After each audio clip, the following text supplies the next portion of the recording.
你今天怎么有空过来？自从你答应把邢娜带回来，又没有办到之后，咱俩每次见面，不是你没话找话，就是气氛有点尴尬。小子今天受委屈了？啊？有吗？还有吗？你那脸上明显写了一个“我案子破不了，我心里很着急”的字，你看不见吗？什么字儿？衰。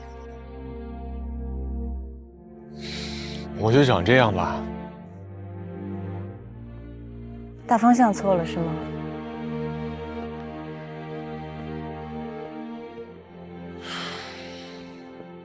可能从一开始就错了。杀害蒋佩瑶和绑架邢娜的不是一伙人。蒋佩瑶的现场有一种诡异的仪式感，而她身上有一个奇怪的标记。这一切像极了14世纪欧洲邪教的献祭仪式。可是还有一个问题，这种行为又像是在宣泄某种情绪，好像在向警方挑衅。这也是我想不明白的地方。目前看来，这一起案子里有2种杀人动机。你今天晚上干什么去了？那你换了？我在图书馆查阅资料啊。OK， 那我问你啊，你今天晚上明明在图书馆里焦头烂额的查资料，但为什么一定要赶回来给雅凡过生日呢？是出于一种言出必行的承诺呢，还是一种简简单单的愧疚？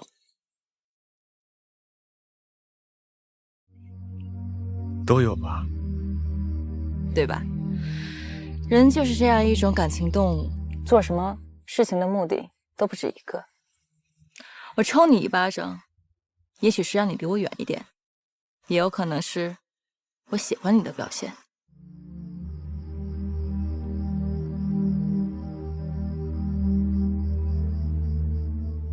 如果实在找不到迷宫出口的话，不妨去迷宫的入口看看。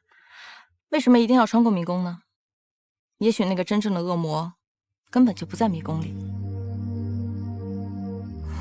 就到这儿了。哎，我送送你吧。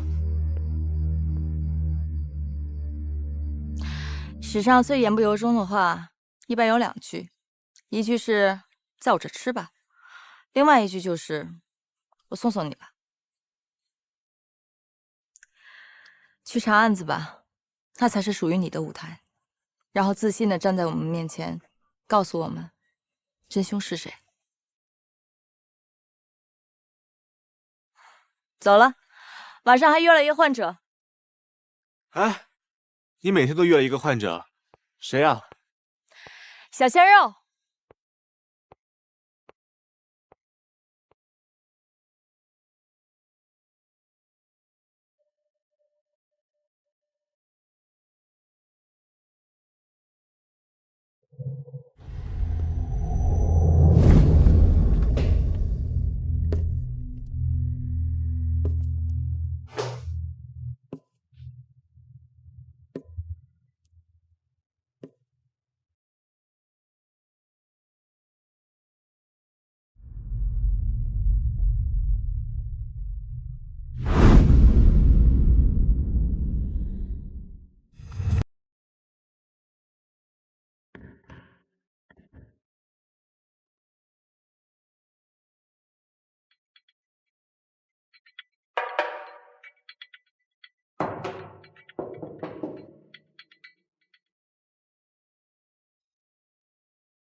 都很正常，没有迷头。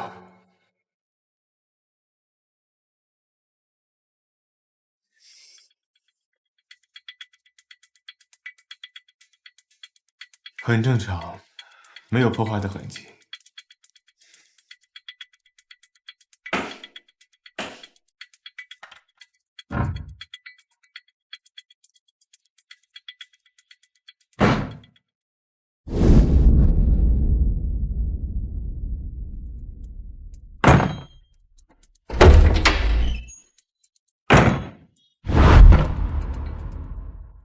这样一开一关是4声。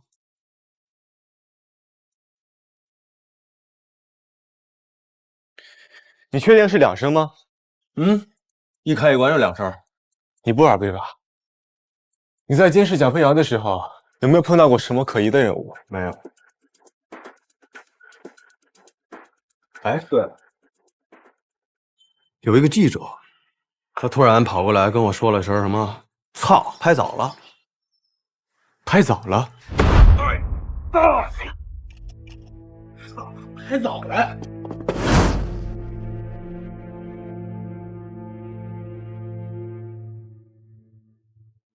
唐友，干嘛？帮我查个东西。查什么呀？那个发布报道陷害台委的人是谁？视频网站的用户名不用实名注册，我需要查一下 IP 地址，你等我啊。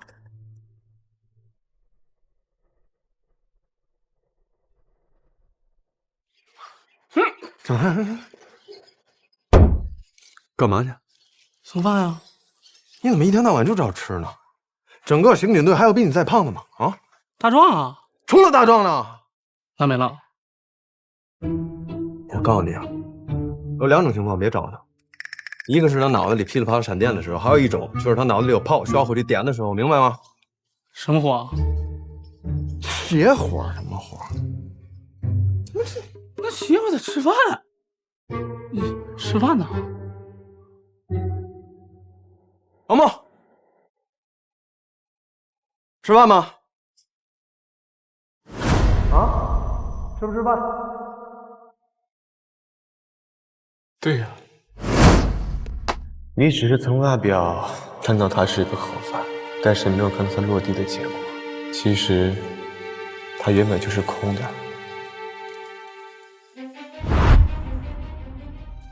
对呀，也许那个真正的恶魔根本就不在迷宫里。本来就是空的，它根本就没有进入到迷宫里，就是这么简单。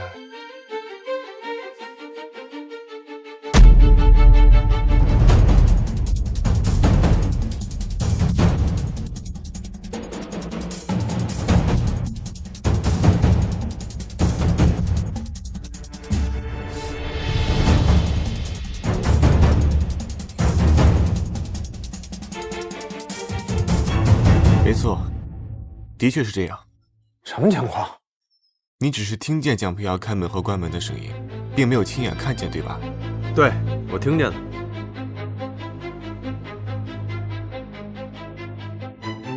恶魔根本就没有进入迷宫，密室原本就是空的。首先，他用自己的钥匙打开房门，然后迅速关闭，用听觉制造出了一种假象，让你觉得他已经走进了自己的房间。实际上，他根本就没有进去。他迅速来到这个平台，目睹着你走进去之后，他再跳下去。也就是说，凶手从来都没有进入过这个房间。这个房间原本就是空的。那到底费那么大劲什么目的啊？他一定是知道了你在跟踪他，而且那天他有一件不得不做的事情，所以他要甩开你，然后独自去完成。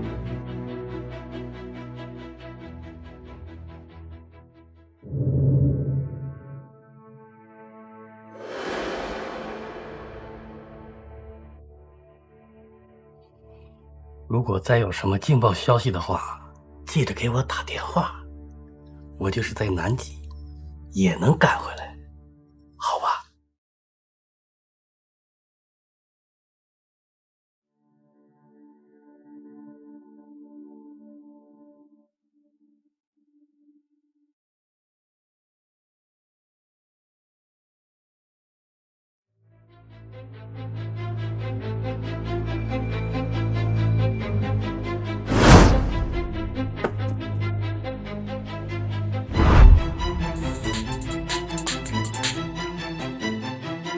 查到了，通过 IP 地址查到了发布这段视频是在一个新媒体公司，这个机主的名字是申宝强，正是在下。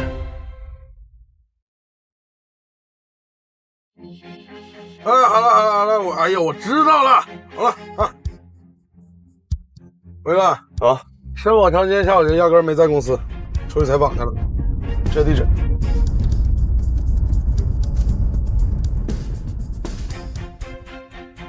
能确定是他吗？名片后面写着具体的时间和地址。蒋佩瑶从公安局出来以后，申宝强一定跟他联系过，甚至见了面。还早呢！站住！干嘛呢？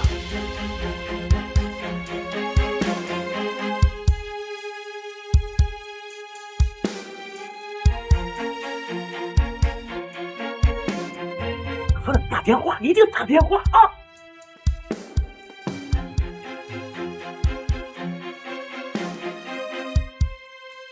哎，地下动物园，解释培育是吧？太刺激了！我就知道你身上绝对有劲爆的消息。怎么样，卖给我吧？你出多少钱？10万起。想好了的话，名片后面有时间和地址啊。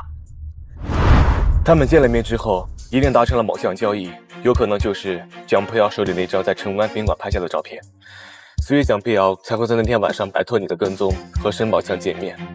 但是蒋佩瑶没想到的是，反而就是这项交易让自己送了性命，成了地下迷宫里的一道冤魂。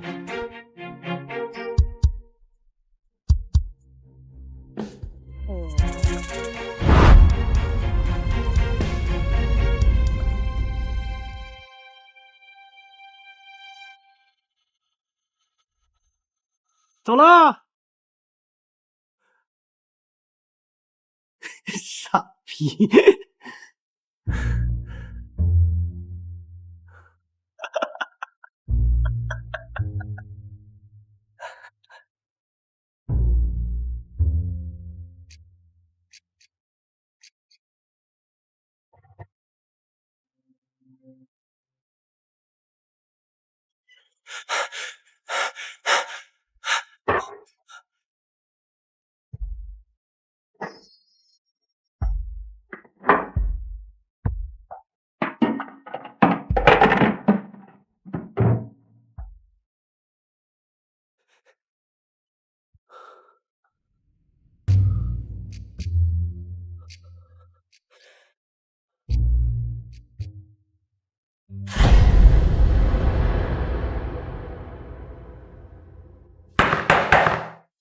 醒醒，刚喝完咖啡嘛，又困了。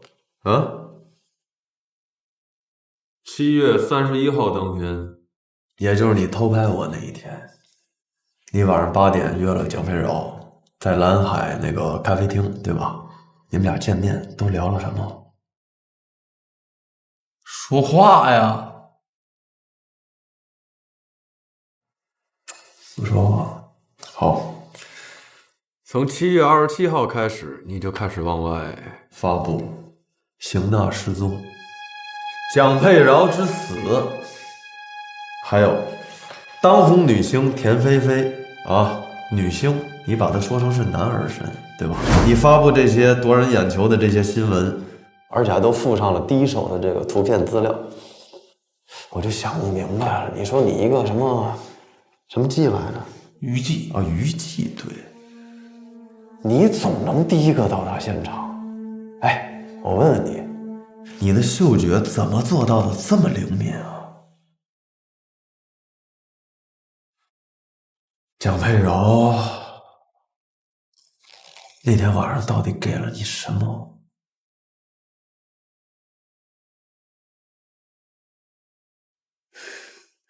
我说台警官，你就别在我这儿白费力气了。我作为一名专业的记者呀，我太明白这个道理了。这只要我话一说多，这肯定就出事儿。所以啊，就不管你们怎么问，我只能回答你们3个问题。这第一个，我确实没杀人。这第二个呢，我什么也不知道。反正这第3个就过了24个小时，你们就得放我走。你自己选吧。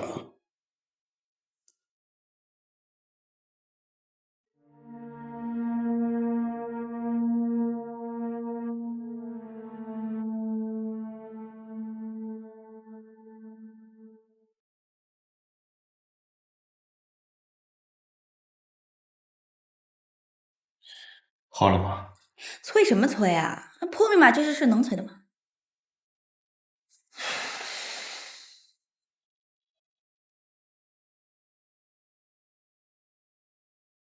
好了。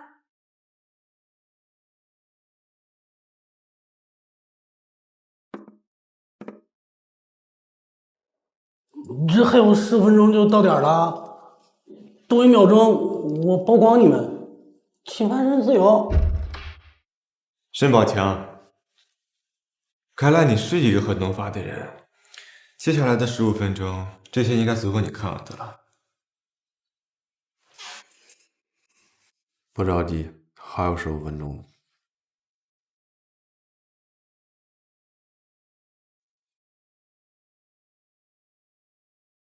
这怎么了？我作为一名专业而且很敬业的记者，这第一时间到达现场，这是件特别合情合理合法的事儿啊！着急了，心虚了，开口说话了。那你们也不能就因为这几张照片就怀疑我嘛？蒋飘的死亡时间是凌晨2点，而你发布独家照片是早上7点。第一批游客进入的时间是早上8点，也就是说，在警方还没有发现尸体前，你就进入了现场。对啊，中间隔了5个小时啊，很正常啊。第一个到达现场怎么了？方警官，你知不知道啊？在国内外，这多少大案的杀人现场，这都是我们记者第一个发现的呀。要不是因为我们这些嗅觉敏锐、爱岗敬业的人，那些死者可能就永远躺在一个不为人知的角落里了。方警官，我这么跟你解释吧，你就明白了。我爱我这个职业呢，就像你爱这个破案一样，是吧？这要是让我知道哪里有重大的新闻要发生，就算我是在南极，我也能第一个到达现场。该放我走了吧？那个，问你个事儿，你从你家里到现场需要多长时间1个小时吧。对上了。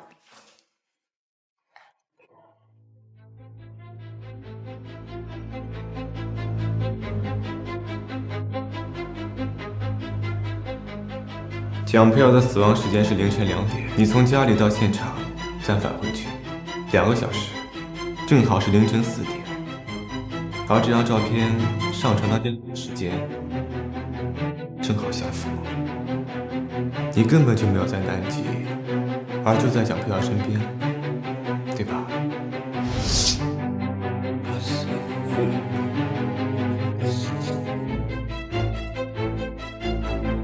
哇！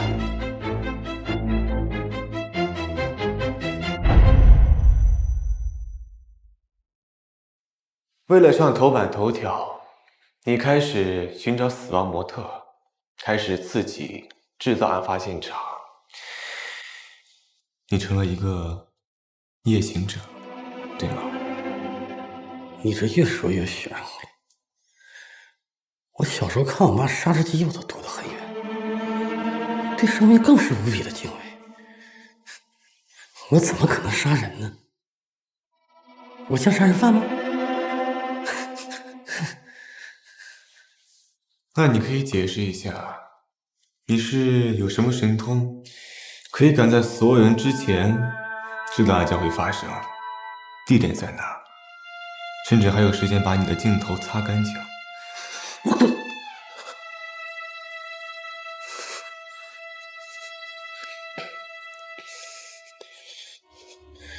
这是我的秘密，这是我的法宝，这是我的私有财产。我要是失去了它，我就得变成一个碌碌无为的记者。他是什么？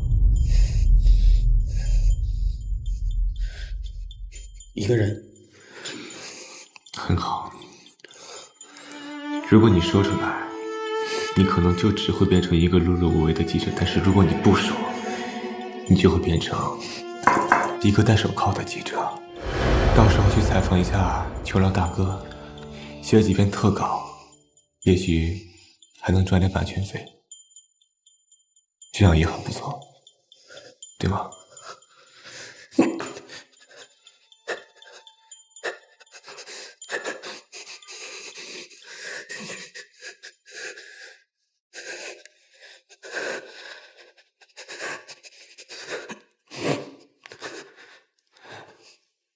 我没见过这人，但他的确是一个神通广大的新闻报道人。他能告诉我哪里有案子要发生，去哪里寻找尸首。你们怎么联系？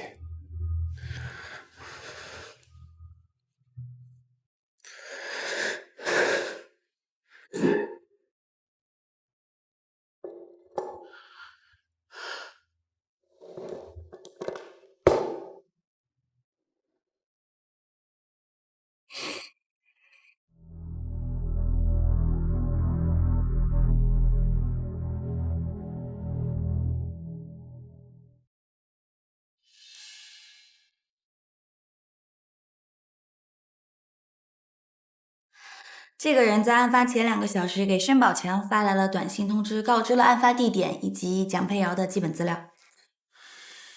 既然是通过短信，这个人的短信记录可以查到吗？申宝强这个手机没有安装特殊的接收设备，这个人是通过普通的网络电信发来的。电信、联通、移动、阿尔法，迪拜当地的一家公司。你是说发短信的人在迪拜？第2天是在科索，这家电信公司在菲律宾。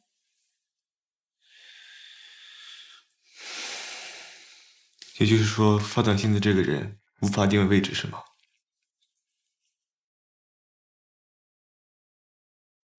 那如果我想要定位申宝强的位置呢？大侦探，你是不是糊涂了？那申宝强不是现在在审讯室里吗？哎呀，都在呢。默默，你之前让我调查的那个申宝强和蒋佩瑶约的那咖啡厅，我调查过了。因为申宝强是那是常客，所以那天只有申宝强一个人自己喝到了9点。这些服务员跟他都认识。那天听服务员说申宝强心情特别不好，摔了个咖啡杯，还跟他们服务员吵起来了，所以他们印象特别深。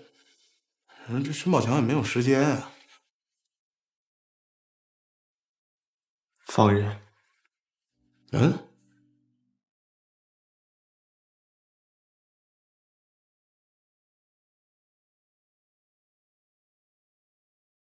走吧。不送了，走吧。啊，也是，我也不是啥贵客哈，那不用送了。那个，这以后你们抓人呐，一定要瞅准了抓啊，这有点人民公仆的样子啊。你看你们立功了，你看我这没饭吃了。这个人民公仆是什么意思？你们知道吧？这人民公仆要是按字面上来讲呢，就是全心全意为人民服务、排忧解难的党政好干部，是不是？这有句这古诗说得好啊，人民公仆，人民公仆，人民服民的。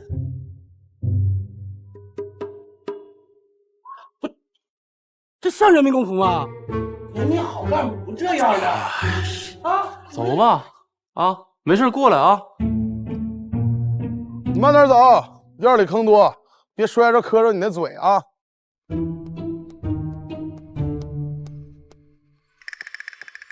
哎呀，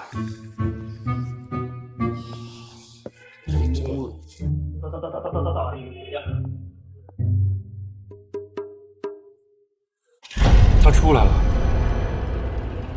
好。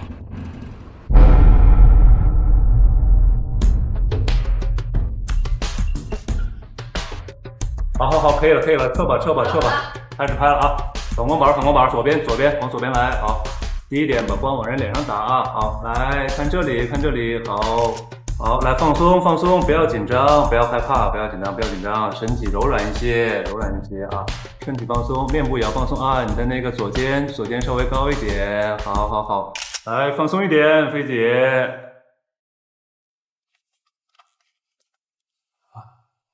飞哥。哦，你看弄的都不知道我们该叫你菲姐还是该叫你飞哥了。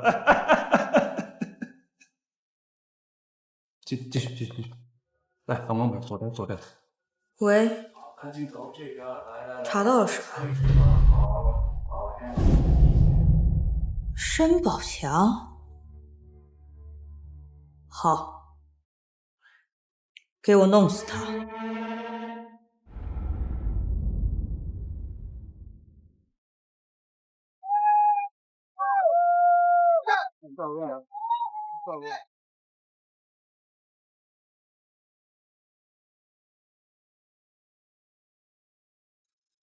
据说黑客常常使用跳板或者制造肉鸡等方式隐藏自己的 IP。这书你也得看啊！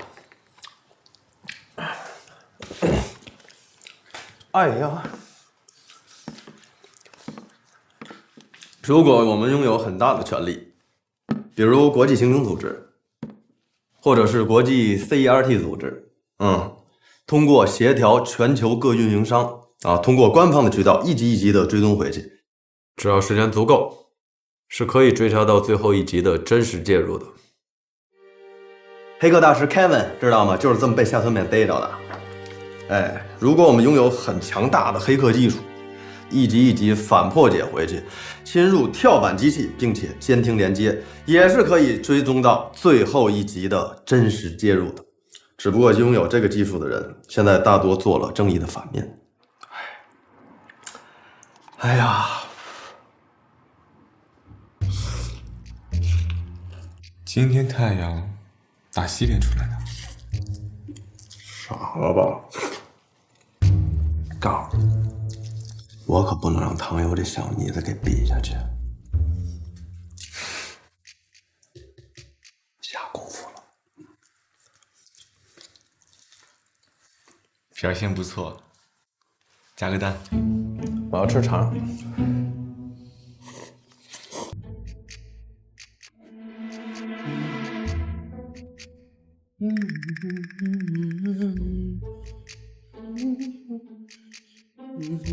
我手失却。你个怂蛋，你还好意思来啊？我以为你要颠了呢。我什么时候怂了？不是这买的吃的，谁饿谁吃上。我一直有这印象，我当时我也没印象，我没怂。行了，开始吧。在今天下午对申宝强的审讯中，我已经基本排除了他的作案嫌疑，但是在他的手机里发现了一个神秘组织发给他的信息还有指令。从这2条信息可以看出，这个神秘组织给他发送的明确的案发地点、案发时间，甚至连地下迷宫的地图都发送了给他。从目前的信息来看，这个组织就是杀死蒋佩瑶的最后真凶。哎，等，不是你的意思是说，杀那个蒋佩饶和那个绑邢娜是俩组织是吧？没错，这就解释了为什么蒋佩瑶的现场会有一种诡异的仪式感，还有他身上奇怪的标记。很有可能是这个组织想通过这种仪式来完成他们某种不可告人的目的。我不管什么目的我也不想知道。我就想说呢，能不能把邢娜的案子往前提，把别的往后搁，行不行啊？在邢娜被绑架那天晚上，蒋佩瑶拍下的重要照片，在他的所有衣物里并没有发现。现在唯一可以怀疑的就是这张重要的照片被这个组织给带走了。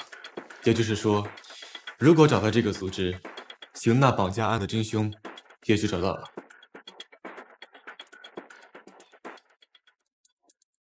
但是除了这2条信息，申宝强还删掉了1条信息。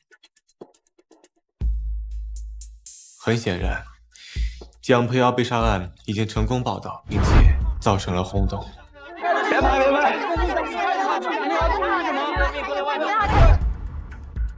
我定位了申宝强的位置信息，只要申宝强跟这个组织一见面，我们就能一举抓获。也就是说，这就是方木一定要放走申宝强的理由。看来今天晚上是场硬仗啊，谁都不能给我掉链子，明白吗？明白。短信来了。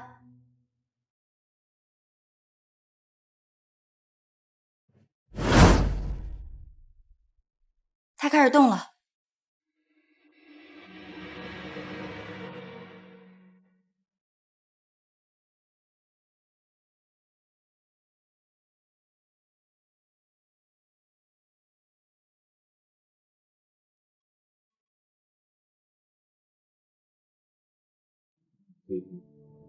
现在是8月2日21点58分，1秒、2秒、3秒。第二病例治疗第2阶段，创伤情景的重新演出，心理剧治疗开始。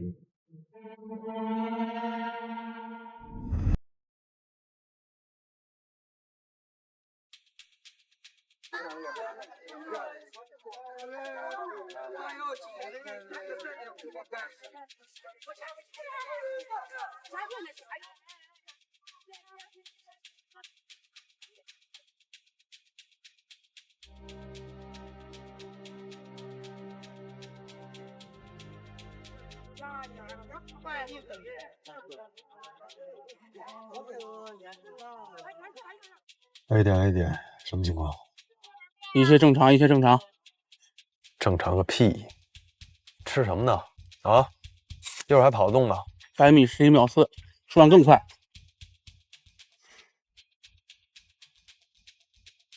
张哥，你那边情况怎么样？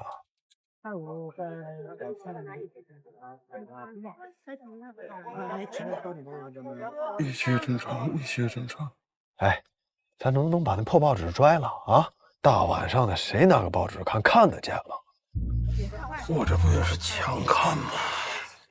而头，我跟你说，这方木曾经说过，只有相对合理，你就不能太较真儿了。我现在心理积淀特别充沛。行了，不是把自己盯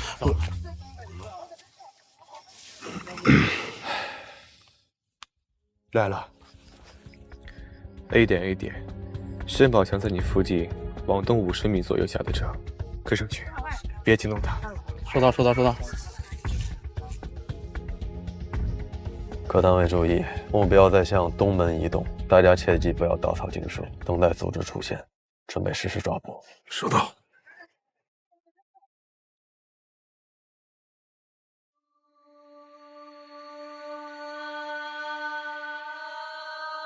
那件事发生的时候，我18岁。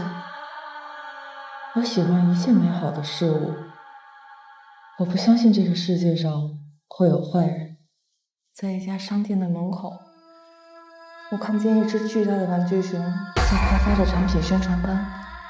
我当时还在想，这么热的天，它穿这么厚的外套，多辛苦啊！那只熊注意到了我们的存在，它张开双臂想要抱我们，我们以为它开玩笑，可是它突然就转向，紧紧地抱住了我。我当时很害怕，我拼命地挣扎，是越挣扎，它抱得越紧。当我终于挣脱出来的时候，我身上的扣子全都崩开了。我回到家以后大病了一场，后来我发现我不能再接触任何毛绒物品了，我甚至连毛衣也不能穿了。每当我看见毛绒物品的时候，就好像看见那只熊在冲着我，也在笑。你刚才说，每次遇到这种情况，你都会有一种非常强烈的感觉，是什么感觉？就好像所有人都在看着我，我是什么？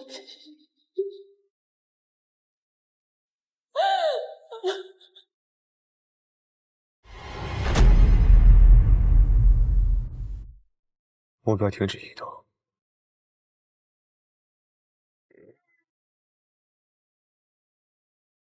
不对，下去看看。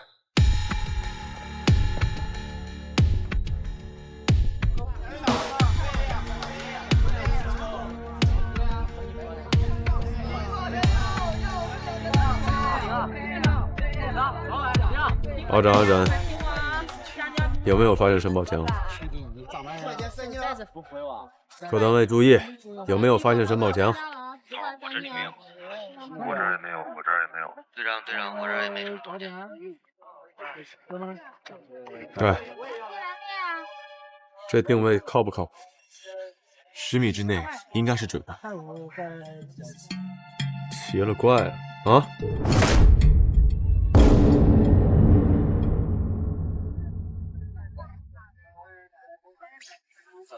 糟了，怎么了？给谁打？沈宝强。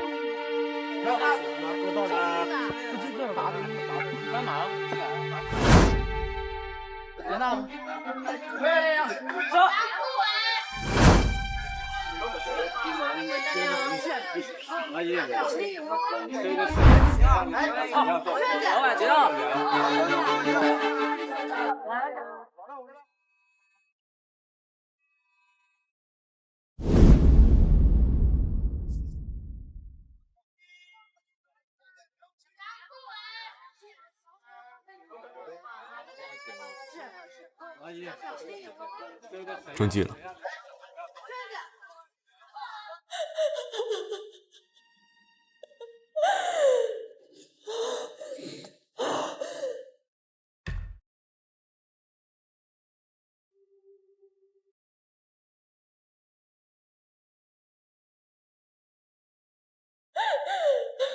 现在是23:06分5秒、6秒、7秒。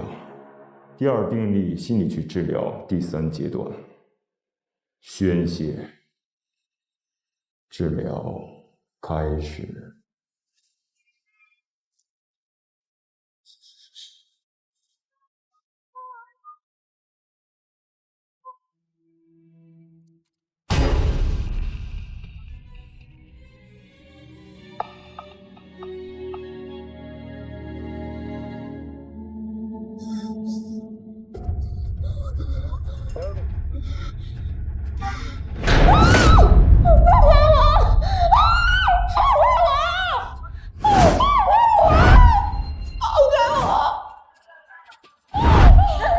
Q， 并没有人看着你，这一切都是你的错觉，打倒你内心的梦魇，才能开始新的生活。他们就是要你恐惧，他们就是要把你活生生的当做一个实验的标本。他们这种肮脏的行为，你会让他们得逞吗？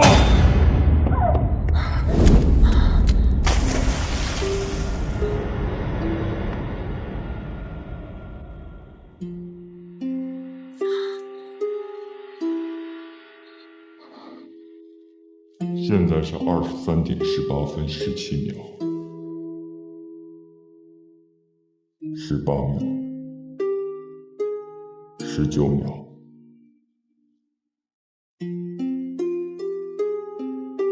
第二病例心理去治疗最终阶段，仪式开始。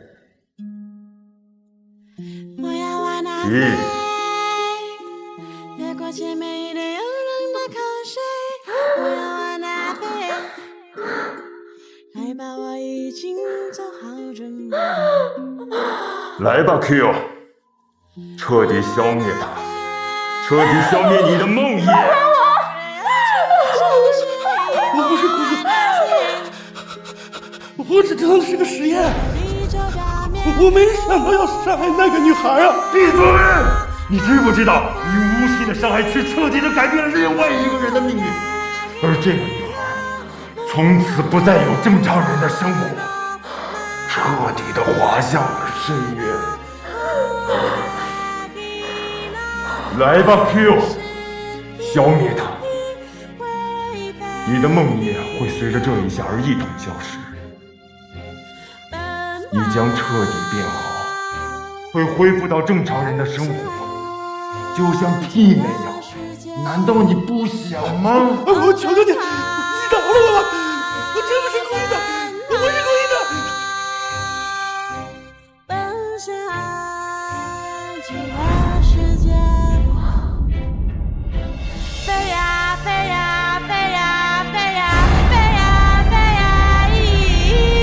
飞呀飞呀飞呀飞呀飞呀飞呀飞呀飞呀飞呀飞呀。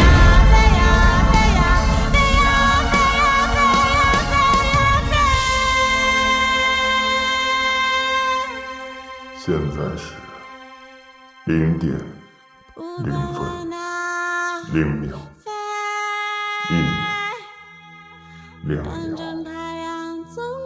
第二定律心理学治疗最终阶段，成功！一个新的生命，来啦！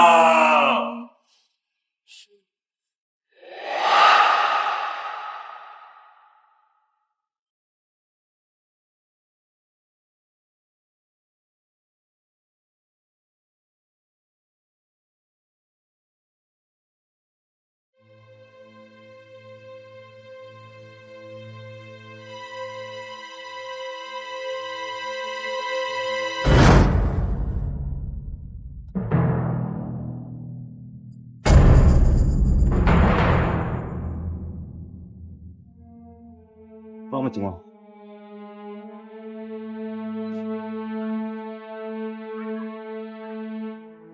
哦，申宝强，你看，发现他的时候，他的尸体就被放在这个展柜上。发现他的好像是做保洁的阿姨。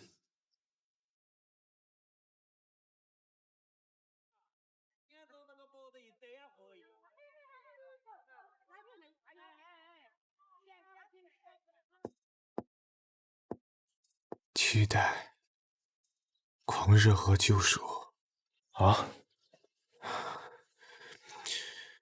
也是那个组织干的，这也是一种仪式。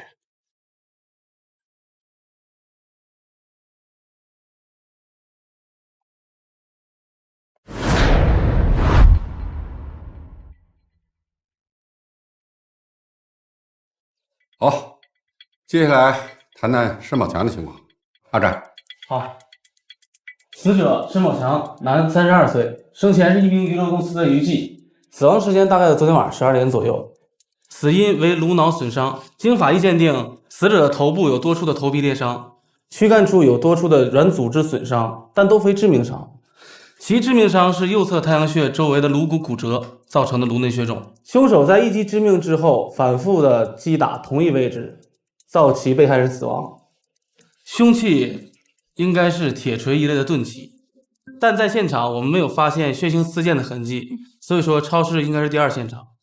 经检验，死者的脸部和手臂处都有被胶带粘贴过的痕迹，所以说死者在生前被劫持或者被拘禁过，并且死者申宝强身上跟死者蒋佩瑶身上有一模一样的印记。唐瑶啊，看来你已经从上次那件事的阴影里走出来了，又有活力了。坐下来说吧。首先，在今天的凌晨3点到4点，商场的监控全部的瘫痪，在现场发现了一套保安制服，应该是入侵者的伪装。我询问过2个夜班的保安，他们表示在监控里看到过这个人，但当时都以为是对方，所以就没有查此事。此人的监控在事后被删除了。我们在申宝强的衣服里发现一个暗兜，在里面发现了一个申宝强平时佩戴的录音笔，并且这支录音笔一直在工作，可能他录下了什么连凶手都不知道的证据。不过在绑架打斗的过程中，这个录音设备受到严重的撞击，电路板受到严重的损坏，我需要多一点的时间来恢复里面的数据。可以，有结果了，给我送一份过来。一是杀人，又是心理犯罪。王默，你那儿还有什么情况？本次案件与地下迷宫案有着非常相似的情况。第一，死者生前都被束缚和拘禁过；第二，都有看起来毫无必要，但是却有极大风险的抛尸行为；第三，现场充满着诡异的仪式感；第四，蒋佩瑶和申宝强身上都有相同的标记。从这4点来推断，杀死蒋佩瑶和申宝强的是同一组织。另外，把尸体放进玩具熊里面，是出于一种心理满足。他把展示尸体看得比杀死被害人还要重要，就像欧洲古老的献祭仪式一样。这个形式的意义远大于内容本身。凶手杀掉了申宝强，并且把他的尸体公布于大庭广众之下。他想通过这种方式来抹去申宝强曾经带给自己的梦魇和阴影。根据申宝强最近一则重要的报道，阿展，田菲菲，女，26岁，演员，之前是一名当红的影视明星。自从申宝强公开污蔑田菲菲以前是男儿身之后，他就经常受到媒体的抨击，对他的事业也有极大的影响。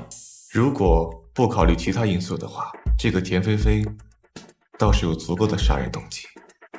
您说这个田菲菲可能是雇凶杀人，甚至有可能，他就是这个组织的其中一员。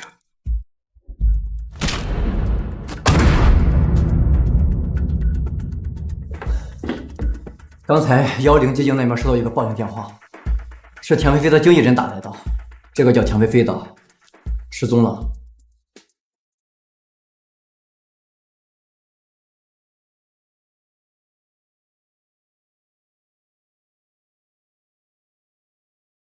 你们谁啊？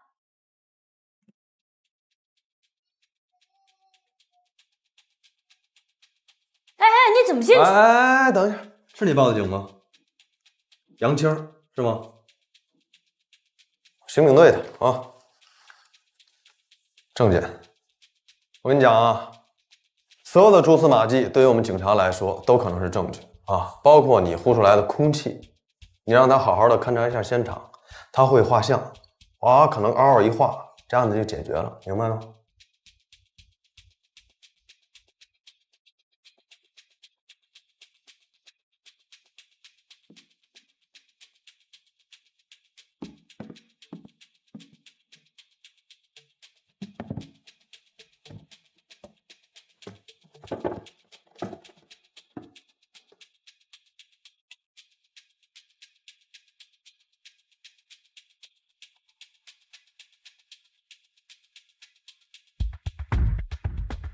田菲菲是什么时候不见的？昨天白天，他自己拍完广告后就走了。现在电话打了也有200多个了，刚开始是不接，现在完全就是关机状态。哎，咱那个稍微专注一点好吗？啊。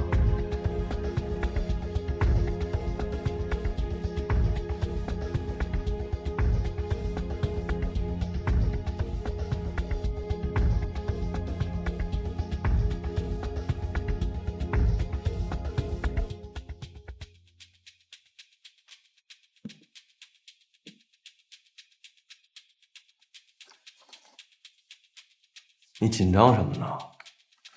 这屋里又没有尸体，咱继续好不好？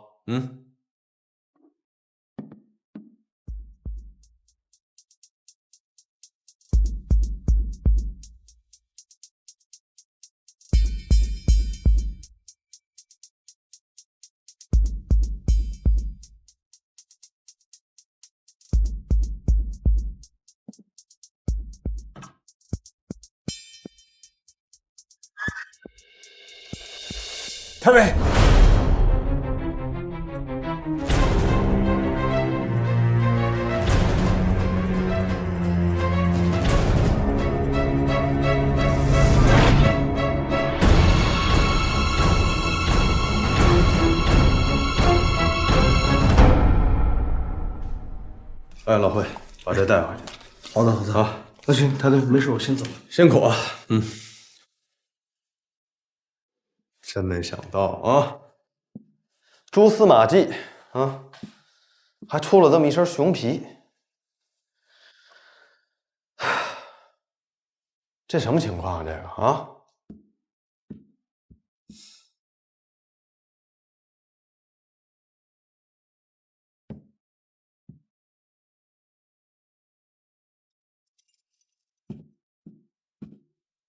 好听吗？不想一直听下去吧？不想听就跟我们说点啊！你抓我吧，反正菲菲完了我也不想活。来呀，你抓我，你抓我呀！行，别激动行不行？法治社会能讲道理好不好？着什么急了？喷我一脸。这个玩具熊应该是申宝强的替身，田菲菲本身应该是 PTSD 患者。自从申宝强向她泼了污水，污蔑他是个男人之后，他的心理压力与日俱增，再加上严重的心理问题，所以他会通过剪断、捅破这种随处可见的玩具熊布偶来得到心理上的宣泄。但是他发现自己的问题越来越严重了，他想要剪断自己心理问题的根源，所以把申宝强装入玩具熊内，然后杀掉。杨青，你早知道他心里有问题，对不对？我知道，但是我不准让他去看心理医生。你既然早就清楚，为什么不让他去治疗？你知不知道这种心理问题要比任何的疾病、细菌、病毒都要恐怖？它能让一个人在不知不觉间变成魔鬼。但是我有什么办法？他是个明星，这些东西就是他应该承受的。要是哪一天他亲爹死了，他还是会笑眯眯地对着他坚信的粉丝说：“我好爱你们呀！大晚上的，快回去吧，别感冒了。”粉丝效应就是这么现实和残酷。要是他哪一天被别人拍到了进了心理诊所，谁会知道会发生什么事儿？他是我亲手塑造出来的梦想，我绝对不会让任何人都毁了他。于是你就看着他毁了别人，是吧？立刻通缉田菲菲。是。走。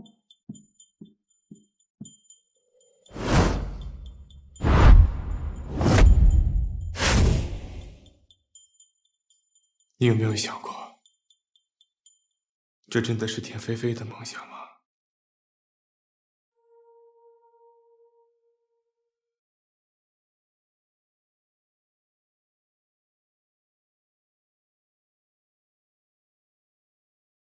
来了。本来以为你们可以早些到，还能帮我收拾一下，结果我忘了今天是周五。从五洲大酒店走长青北街到这儿，中途会遇上立新小学提前放学，600人横穿马路，大概需要12分钟。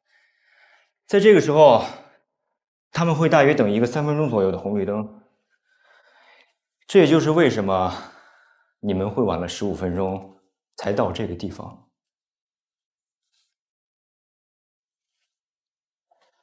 白加了这么好的泡面，都坨了。哎，给你们加根肠。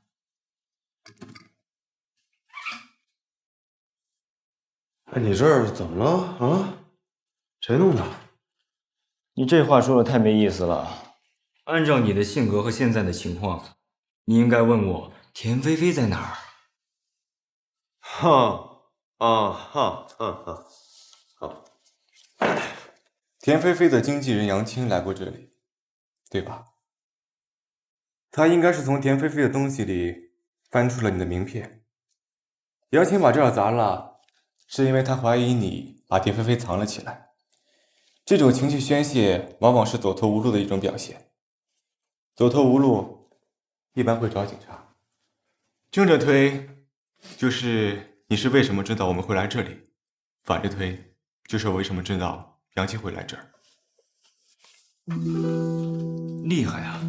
你比我少知道一个条件，在信息不对等的情况下能分析出这些，你是来夸你自己吧？没有那么玄，只是一种简单的心理现象而已。就像你的车丢了，你必然会怀疑以前把钥匙借给过的人。看来杨青不是光把书扔在地上，这还扔你脑袋上了啊！你为什么不报警？为什么要报警？报警的结果就是依据法律把他给抓起来，然后以故意伤害判他15天。田菲菲失踪了，相当于断了财路。我再断人家生路，不合适吧？最无能的人才会选择依靠法律解决问题。法律只能解决表象，它只能告诉你不能这么做，但是它不会告诉你为什么不能这么做。法律日渐完善，抓捕的犯人越来越多，但是犯罪并没有停止过，战争也无法消灭。这一切的原因，归根结底是因为法律给的恐惧不够大。人会犯罪，是因为有了犯罪的环境。终止犯罪永远不能靠语言和赞美，靠的是鲜血，还有疼痛。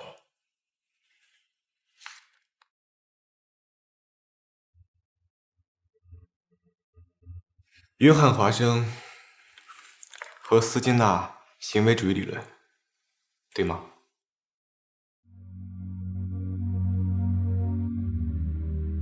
别说那没用的，我现在就想知道田菲菲到底在哪儿。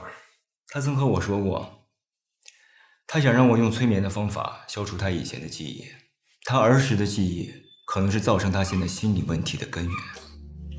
我用这幅画给他制造了一个非常舒服的环境，在那里没有疼痛，没有阴影，只有在那里他才可以安稳地睡着。我建议你们还是从他的回忆里找一找。去哪儿找？就是他的原籍和原住址。直接说不就？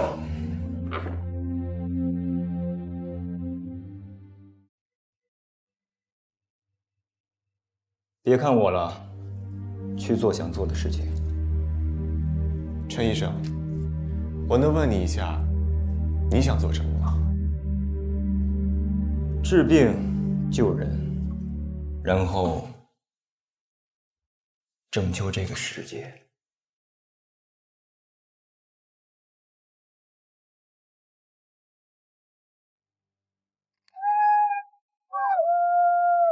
到位啊！到位。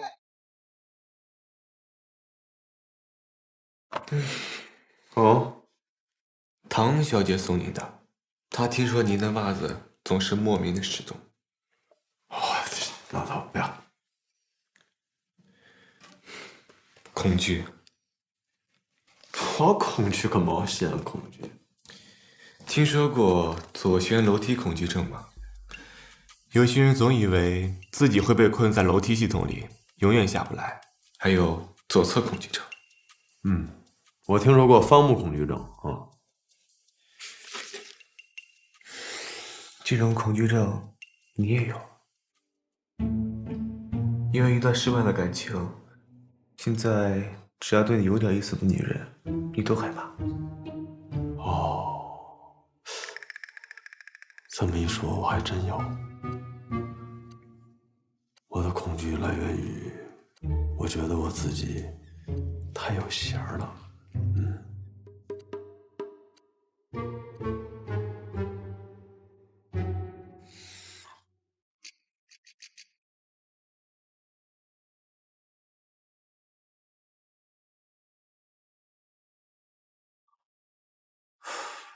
哎，伟哥，哎，您怎么来了？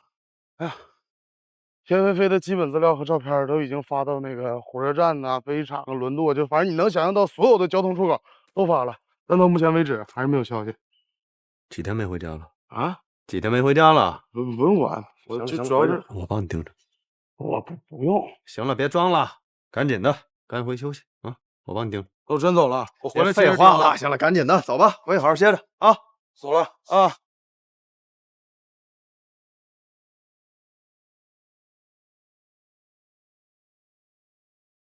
哎呀，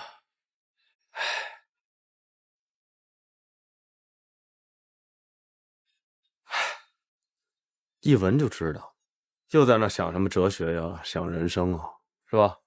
我在想，陈哲刚才说的可能是对的。如果人的行为和命运是可以被操控的，如果他们知道他们即将做出的选择会给他们带来完全性的毁灭的话，如果这个世界真的变成了犯罪必将得到制裁的话，他们还会去犯罪吗？如果没有犯罪，没有当年的强奸案，罗家海不会死，沈香不会死，就不会有那么多的难以治愈的心理创伤，也就不会再有那么多的 PTSD 患者。照你这么说，犯人抓到了，正义没有实现的主要原因是法律给的恐惧不够大，是吧？啊，只要人不敢去犯法，正义就实现了，是不是？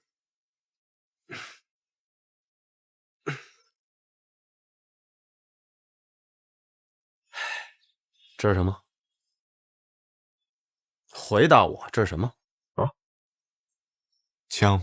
对，枪。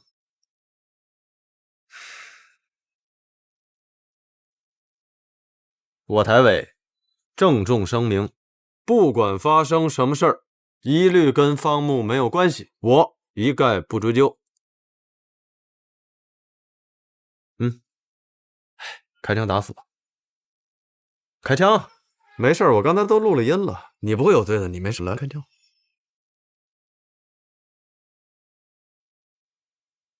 你有病啊！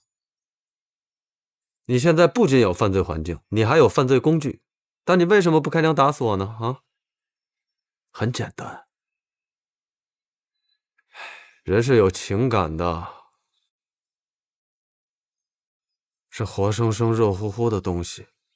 正义绝不是让人不敢去犯罪，而是不想去犯罪。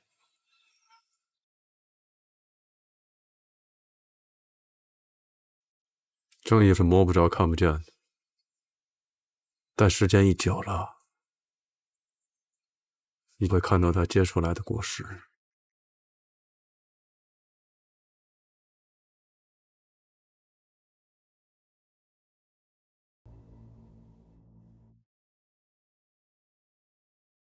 伟哥，伟哥，哎，档案，田爱飞16岁那年去的美国，档案科显示他的初中、高中是绿藤4中、绿藤1中毕业的，但我去两所学校查不死人呢。查不死人？啊，当然造假。当然造假。我找他那个粉丝会员会的那个会长，哎，那小子正按摩呢，你知道吧？让我给逮着了。他跟我透露，就是这所学校毕业的。关于档案造假，他说他也不知道。哎，你们找谁啊？警察，我们找校长。啊，不用找了啊，我就是。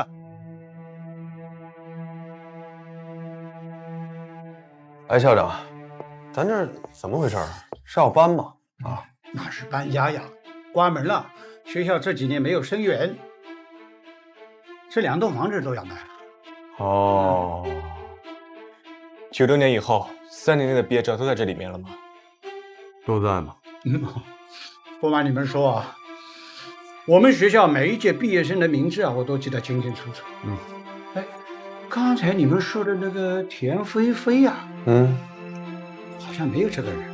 啊，来，咱那个您好好想想，好好回忆一下，是不是弄错了，或者是记混了啊？哎呀，不可能，凭我的记性，不可能。撤吧，啊，走了。台北，我找到了一个你绝对想不到的人。谁啊？申宝强吗？这不？哎，怎么？你们在说申宝强呢？你们认识他？啊，这个人是谁？这个吗？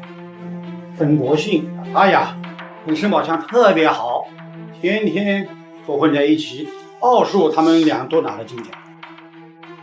本来指望他们能考个好成绩，没想到这个曾国庆啊，关键时候考试1周前他生病了，结果什么都没考。哎，那您知不知道现在这人在哪儿？哎呀，这我就不太清楚，那么多年了。但我记得他什么都没考上以后，他就随着他父母到外地，一直没回来。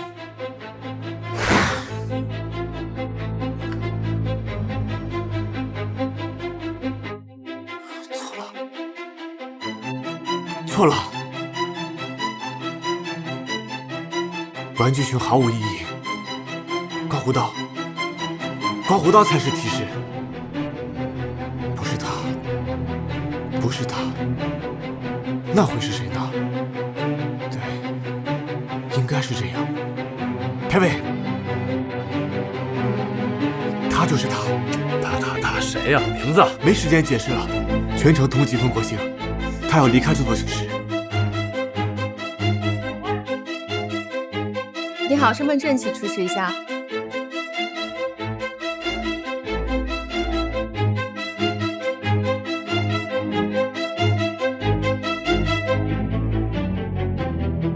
登记牌请拿好。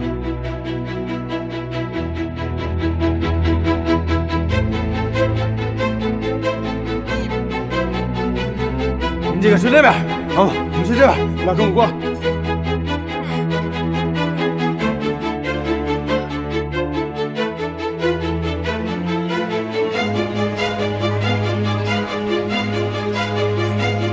我用这幅画给他制造了一个非常舒服的环境，只有在那里，他才可以安稳地睡着。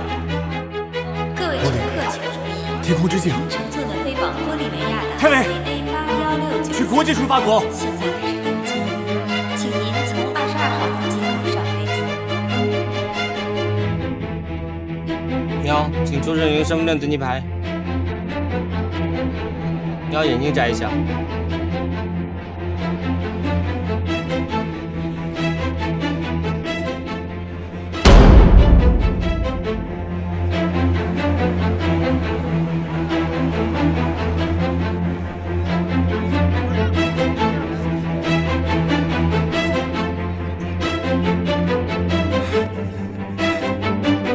你的假期结束了，冯国兴。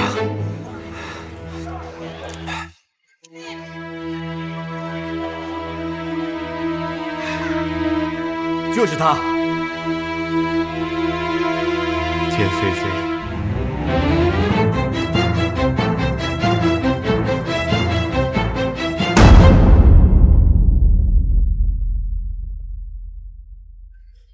你的意思是田菲菲就是冯国兴？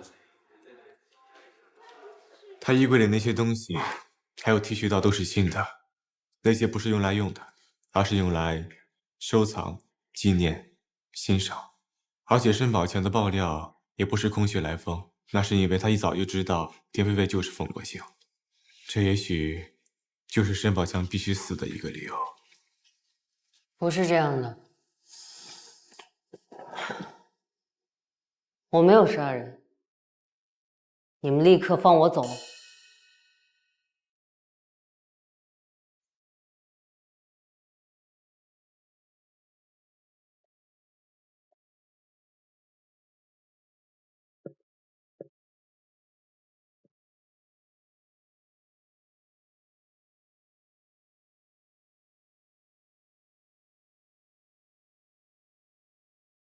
田菲菲，这里很安全，比玻利维亚还要安全。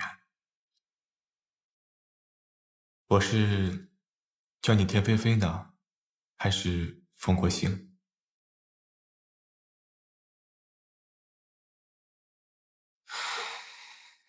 冯国兴，谢谢。冯国兴，你小时候一定经历过什么事情，才让你有现在的转变？这些年来，你隐姓埋名，直到前年才从美国回来，无法面对自己的过去，忍受着暗无天日的沉沦和痛苦，甚至还求别人抹除记忆来逃避。但是，冯国兴，你有没有想过一个问题？你之所以是你，那是因为不仅有现在，还有你的过去，最重要的，你还有你的未来。可以说一下，你和申宝强当年到底发生了什么吗？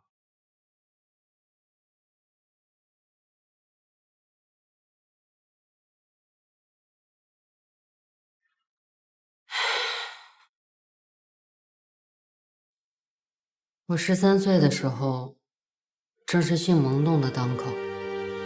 我常常找计划生育的手册来看，还总跑到图书馆翻各种人体素描的画册，反正满脑子想的都是那档子事儿。那个时候申宝强也一样，也害羞。我们经常凑到一起研究，更多的是开对方的玩笑。有一天上学的路上，申宝强从书包里掏出一个白色的胸罩给我，说是路上捡的。我当时一下就懵了，我没有想过我还能碰到这样的人。那天在学校，我把那个东西放在抽屉里，不停地摸索着。到了下课，我实在忍不住了，我就跑到厕所，把自己关在格子间，闻它的味道，感受它的触感。最后，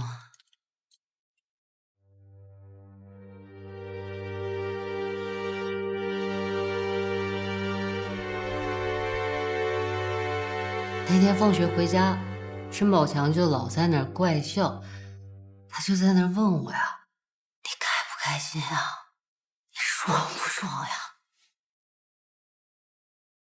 我就把那个胸罩还给他了，他就跟我说出了那句我到现在都忘不了的一句话。他笑着对我说：“你不用还给我们，那本来就是你家的东西啊。”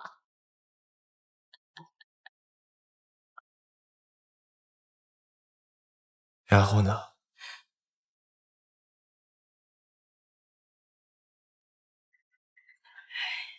不知道为什么我的胸罩给丢了。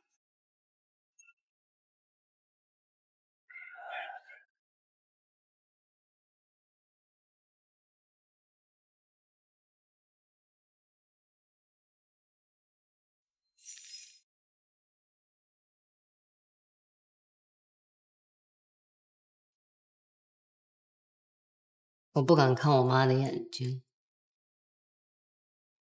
我感到羞耻，我变得沉默了。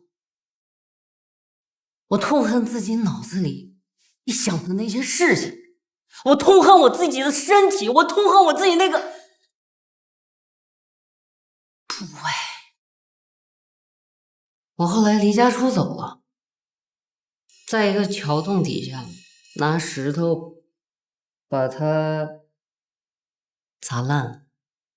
我本来是想去死的，可是我妈找到了我，散尽家财，带着我转战各处，四处求医，受尽了白眼。后来我妈听说美国有一种技术可以治好我的病，所以我们就偷渡去了美国。可是到了美国，我妈就得了热病，去世了。再然后，我在唐人街的一个晚会客串，那儿的一个星探发现了我，带我去做了变性手术，最后就是你们眼前的田菲菲了，一个著名女星。我整整隐藏了10年。当我回到绿藤市做宣传的时候，我压根儿就没想到我会碰到申宝强，我更没有想到他会认出我，还写了那篇文章。所以，你决定杀了他？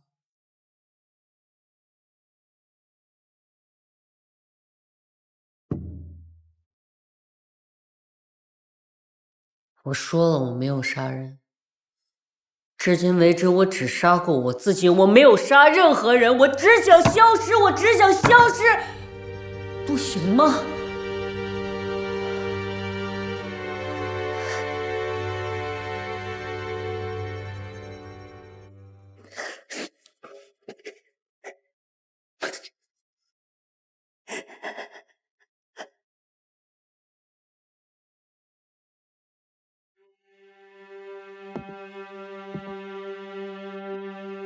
申宝强的录音内容已经分析出来了。快了，快了，快了！现在看着我的眼睛，你会陷入更深层次的睡眠。在你醒来之后，我的话会全部成为你的记忆。10年前，你钻进泰迪熊的肚子里，然后对一个女孩狠狠地抱了过去。是的，这个女孩的人生被改变了。她惧怕所有的毛绒玩具，她开始变得羞耻，不敢和任何人交流。而这一切的罪魁祸首就是教化场。这是一场实验，一场灭绝人性的实验，一场把人当畜生的实验，而你就是当时这个实验的执行者。教化场实验，这什么啊？好像是催眠。那这凶手也太厉害了，神通广大呀！又会黑客，想攻哪儿攻哪儿，然后还会催眠。就是，多人犯罪的可能性很大，又是黑客 Q 小姐，又是催眠师，所以田菲菲的确不是凶手。田菲菲之所以不是凶手，是因为我们找到她的时候，她手里还拿着一个毛绒玩具，而这个真正的凶手，应该是刑具、包裹玩具熊之类的东西。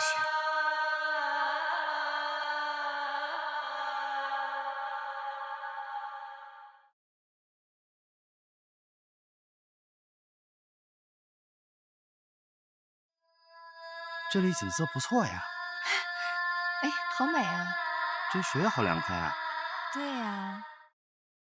哎，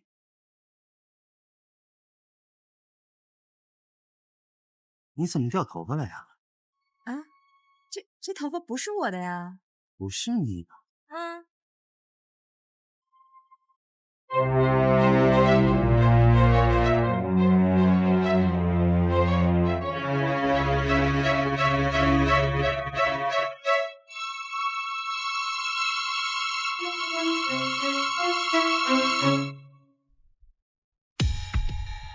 大哥，这初步的尸检报告，死者叫李天琪，今年24岁。发现的时候，由于长期泡在水里，尸体已经开始腐烂，所以判断不出来死亡时间。发现他的是一对情侣，都在那边做笔录呢。一会儿看要没什么事，给他们放回去。那边是个旅游景点，怎么会选择在这儿抛尸呢？哥，我不觉得是在这儿抛的尸。你想，抛尸一共分2种，一种呢是为了暴露尸体，所以这种是比较有挑衅性的行为；另一种是为了隐藏尸体，选这地儿当不当正不正的。你也看见了，身体上多处擦伤、划痕，可能是由于长时间泡在水里撞击石头所形成的。所以到现在我们分析，答案只有可能是一种。哥，你看啊，这水是活水，这水的源头是一个地下暗河，绕过这个龙尾山之后变成了地上河，所以这很有可能是上游抛尸。看这划痕，行，有进步啊，分析的条条是道啊。谁还不得成长？别骄傲，拉倒。方木分析完，他哪哇哇一顿背。这新来的，你是不是混熟了？你行了行了，别闹了。方木呢？啊？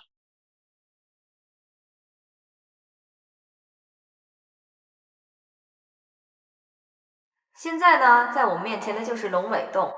这个洞形成大概有400-500万年了。它是一个大型的冲水溶洞，暗河部分长约有6000米，平均水深是1.5米，最深的地方呢有8米。主要由暗河、溶洞、峡谷组成。景点有天生三桥、黑龙潭、赤穴、大峡谷等。现在大概有3000米的暗河已经开发完毕了，估计等到下次大家再来的时候，整个工程应该已经完工了。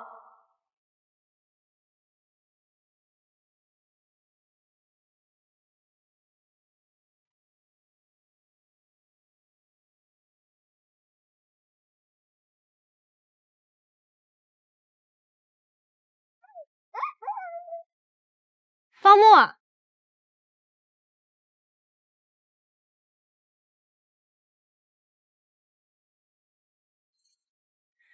这几天住的还习惯吗？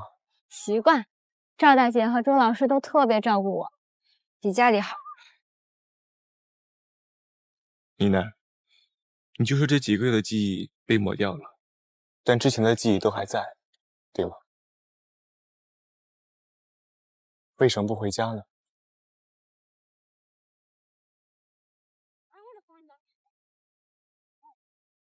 我的家庭很奇怪，我觉得我爸就不应该娶我妈。在我很小的时候，我就知道我妈妈跟别的叔叔关系不一般。后来我爸知道，活活被气死了。很多时候，妈妈跟叔叔在房间里反锁着门，我放学回不了家，就只能蹲在门口，无聊地看那些男人的鞋子，猜他们都是什么样的人。那时候我有了一项特殊的本领，那些男人出来之后，我发现我猜的和他们都差不多。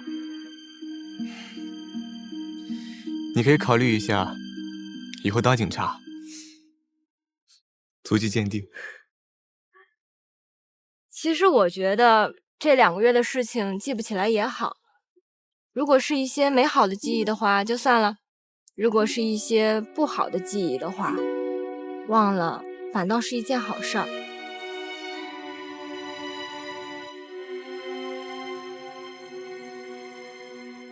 好了，我送你回去吧，该吃午饭了。哎，你的。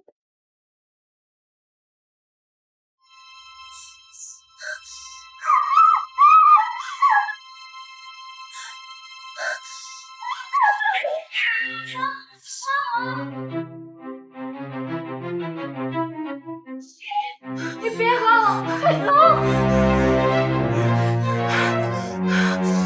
你呢？你呢？你呢？怎么了？你呢？你呢？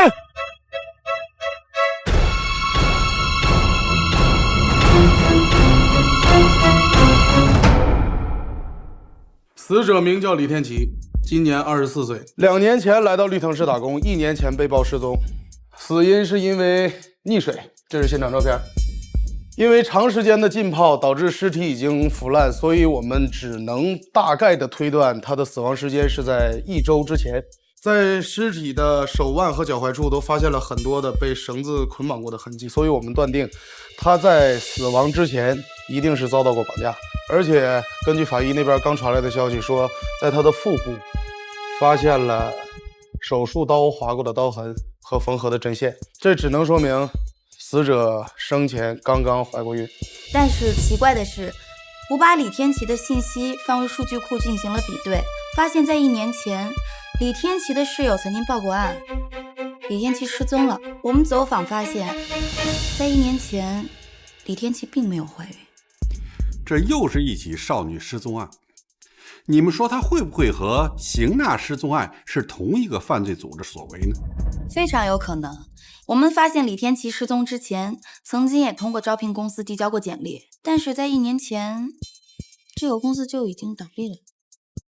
米南身上剖腹产的刀口和李天琪的基本上是一样的，并且他们的手腕和脚踝处都有相同的勒痕，虽然有些牵强，但是现在有理由怀疑米南和李天琪还有邢娜，他们遭受的是相同组织绑架。但是米南现在失忆了，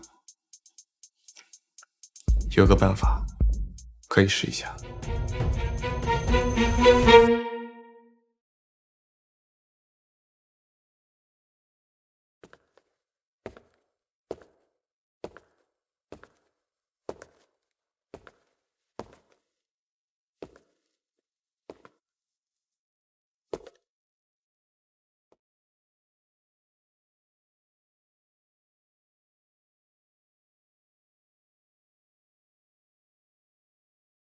挑一个你喜欢的吧。有没有小熊维尼？我喜欢小熊维尼。不好意思啊，下次再给你准备。这个挺适合你的。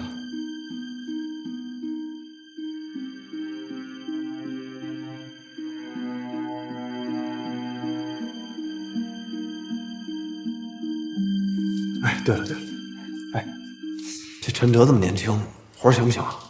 当一个人遭受了巨大的精神伤害，他就会采取防卫措施。出于生存本能，他会隐藏过去所受到的伤害。我们通过催眠，可以意识意识，并与潜意识进行交流。其实，催眠的技巧倒是其次，最关键的是有没有真正要治病救人的觉悟。很显然，陈哲有。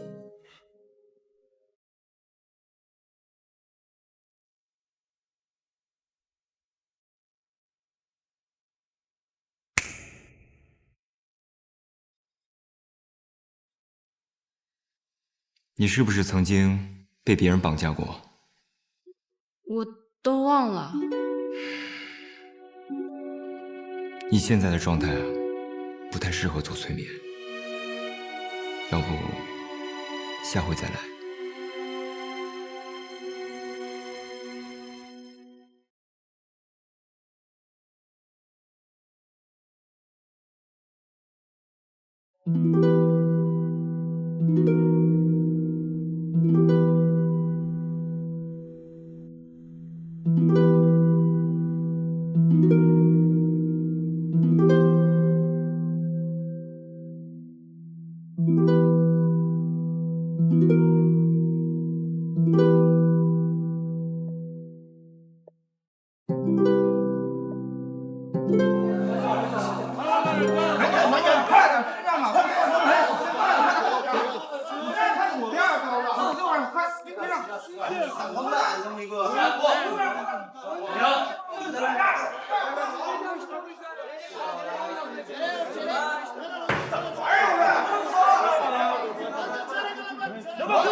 好了，开始了，我们先离开这儿，待会儿会有结果。好。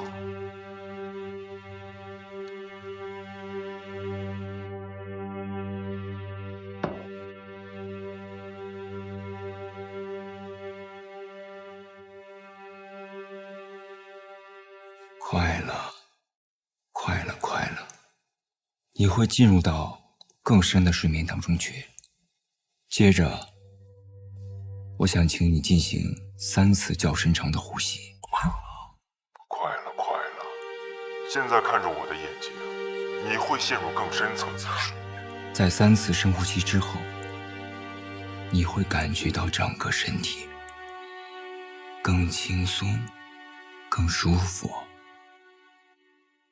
身心非常的舒畅。1、2、3，现在你来到了一个安全的环境，这是一切事件的起因。慢慢的告诉我，你来自于哪儿？牡丹江的一个网吧里，那你为什么要来到这个城市？一个网友约我来绿藤市见面。你见到他了吗？来，回来啊！大家都到啊！到了啊！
别怕，你很安全，这只是你的梦，没有人可以伤害到你。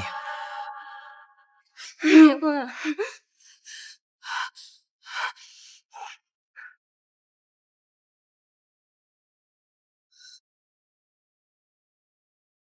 没事，别怕，别怕。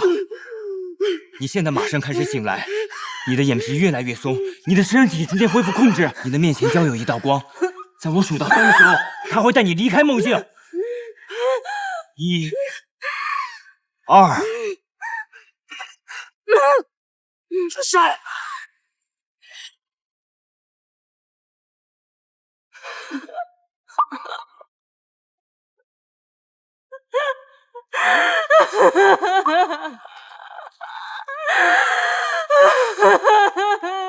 没事了，安心。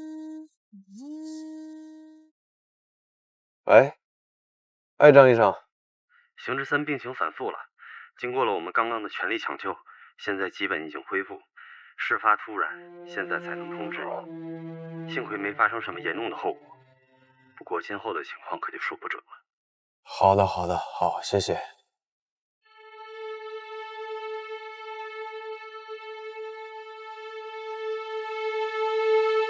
他拒绝回忆和过去有关的任何事情。现在唯一能知道的，就是他曾经被关在一个黑暗的空间里，他被铐在那里无法动弹。他晚上睡觉不敢关灯，也是这个原因吧？很可能是这样。能不能继续催眠治疗？催眠不是打针吃药，如果继续刺激下去，患者可能选择把潜意识永久闭合，这样效果可能适得其反。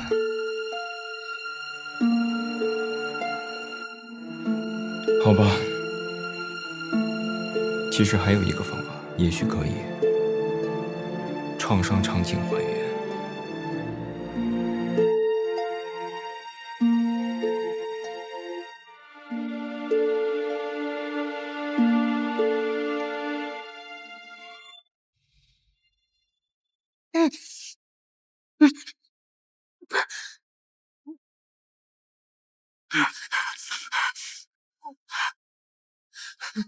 你快走，别抓我！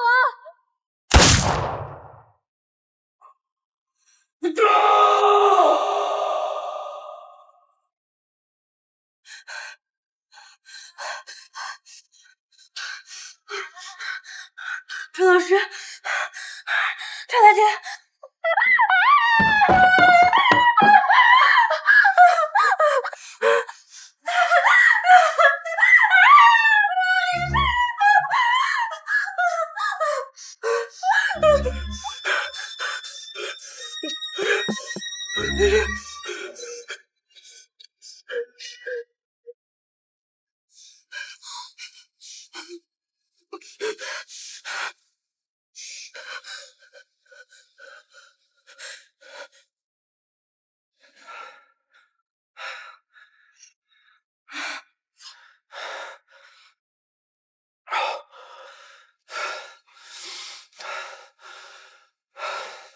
对不起。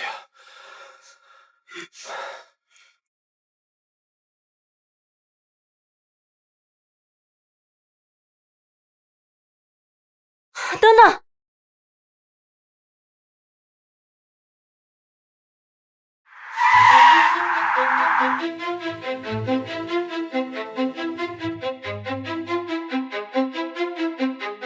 我是被一个人救出来的，那个人的手臂上有块纹身。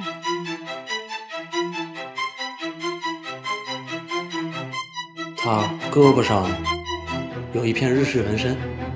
他说让我去偷一个公共浴室门口的摄像头。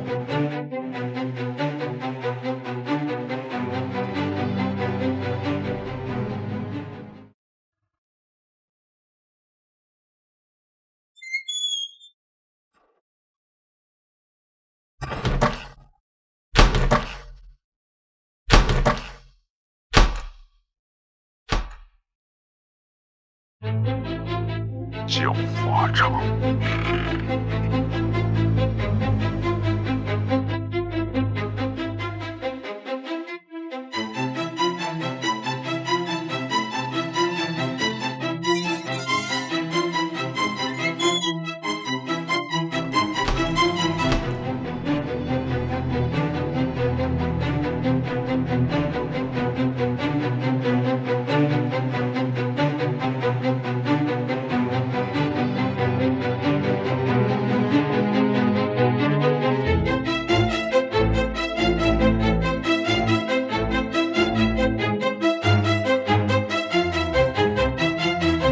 还得麻烦你一下了，请帮我催眠。在这个案子里，就像你说的，凶手显然是拿准了受害者内心最柔软或者最恐惧的地方，所以我想知道，深入一个人内心的不堪，催眠到底能达到什么地步？你要想好了，这可不是开玩笑。每一次催眠都可能带你再次面对人生的内心深渊。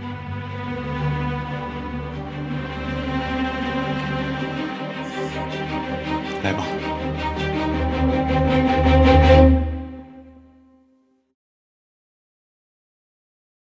到位，到位。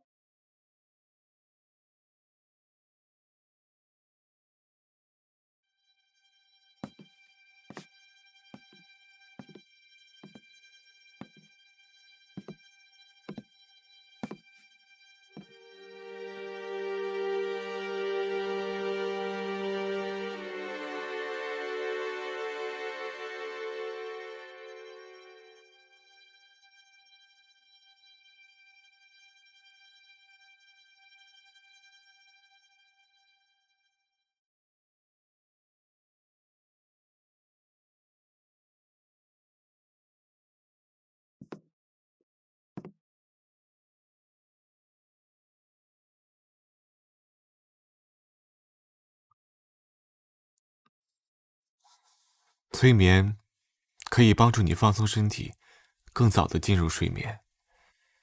更多人害怕被催眠后被骗去做坏事，其实大可不必这样担心。潜意识是人类最原始、最本能的部分，它的行为准则是快乐原则。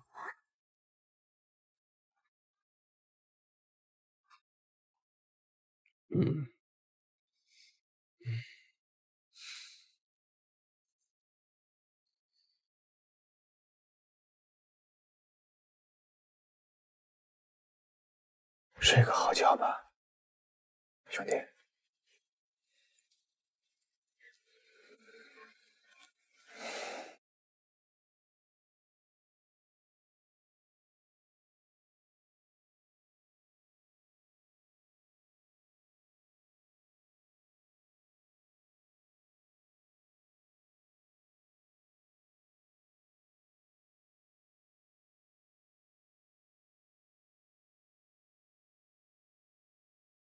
放松你全身的神经，想象你正漂浮在温暖的水中，你的每一处神经末梢都在被抚摸着。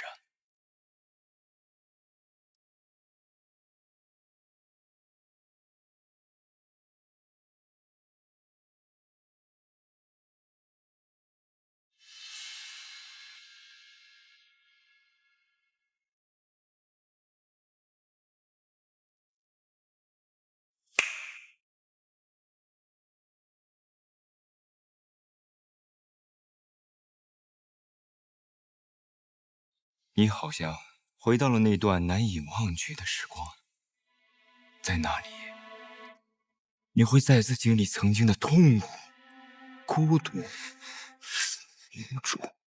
因为没有人可以相信，所有的人都是披着人皮的恶魔。你善良、温柔、无力分辨，你会发现全世界所有的人都是如此，包括你在内。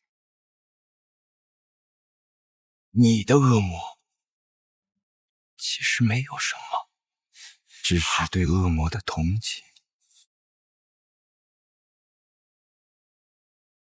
所以你害怕自己终将会成为恶的帮凶，魔的一员。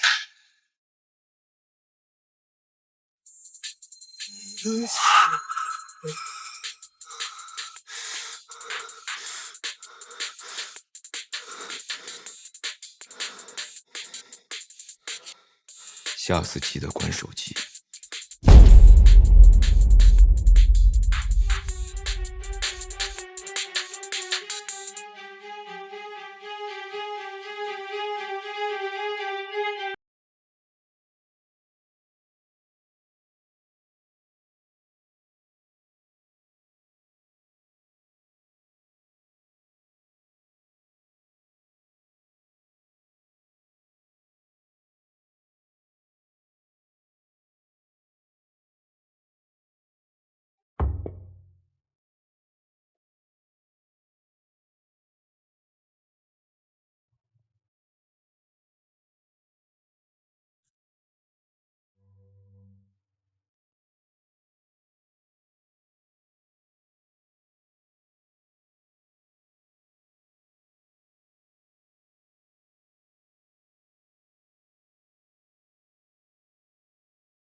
喂，哎，编剧，哎，循着米兰的记忆，我找到了这个贩卖人口集团的一个窝点。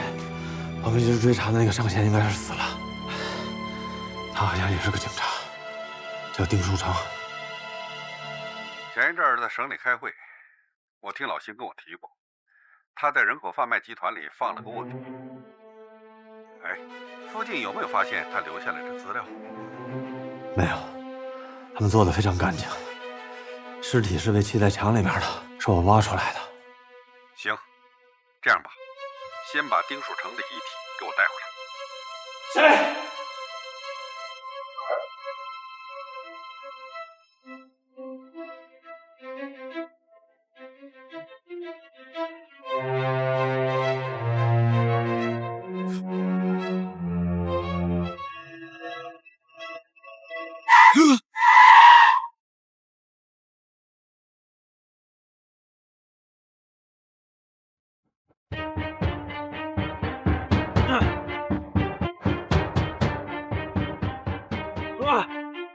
方梦，方梦，救我！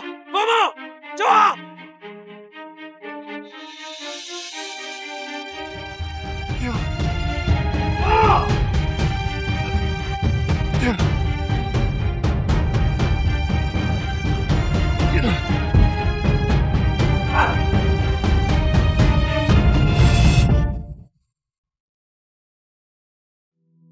！3、2、1，醒。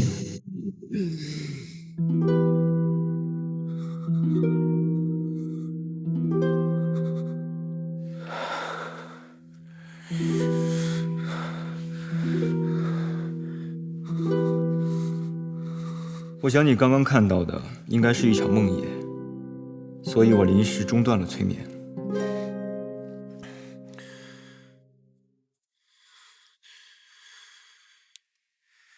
你在故意引导我？没有那个必要。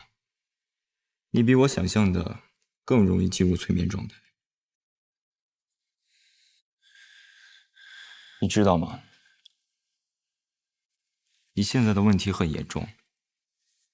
你在逃避，而逃避对于你来说，就是一条通往黑暗的路。你在寻找一种治愈 PTSD 的方法。你要跟我一起去探索吗？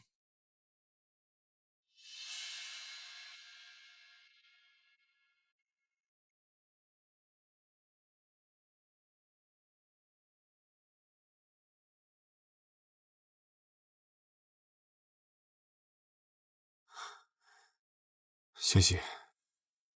对了，刚刚你的手机响过。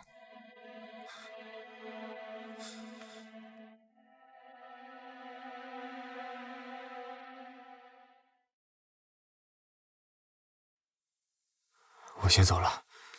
等等，刚刚是我中断了催眠，我建议你还是先休息一下。多谢你提醒。哎，你现在这种状况比酒驾还危险，你要去哪儿？送你吧。啊。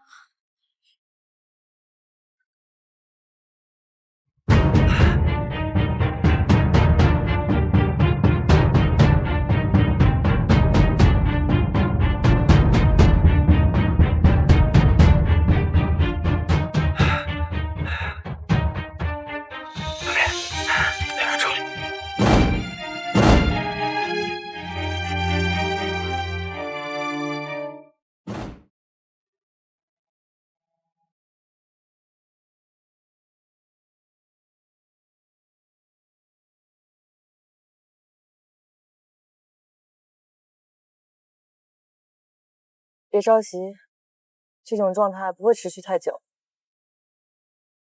你不应该这么莽撞的选择催眠，你应该知道，不是每个人都适合被催眠。我这不是没事吗？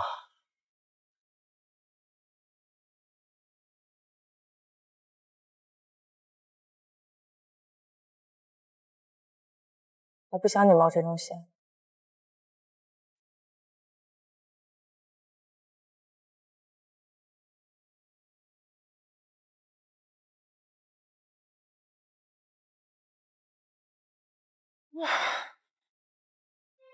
刚刚接到报警说这里发生火灾，我们就赶过来了。现场发现一具尸体，那尸体……嘿，佩佩，佩佩，哎，瞎喊什么呢？这儿呢，这么盼着我死啊？你一个闯进来，你以为你是超人啊？哎，别！你冲我来干什么啊？我给你打电话，你接了吗？你说什么？我受伤呢。方木，你有话不会好好说呀？蔡伟，你也是。不是这位大姐，你是哪儿来的？这警戒线都拉着你指这个骂那个的。杨云啊，老杨他们都来了，走，过去帮忙。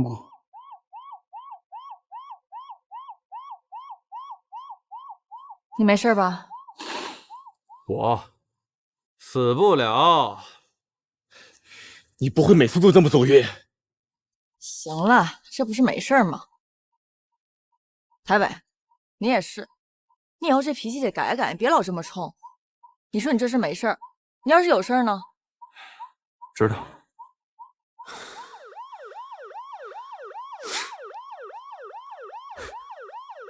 好笑吗？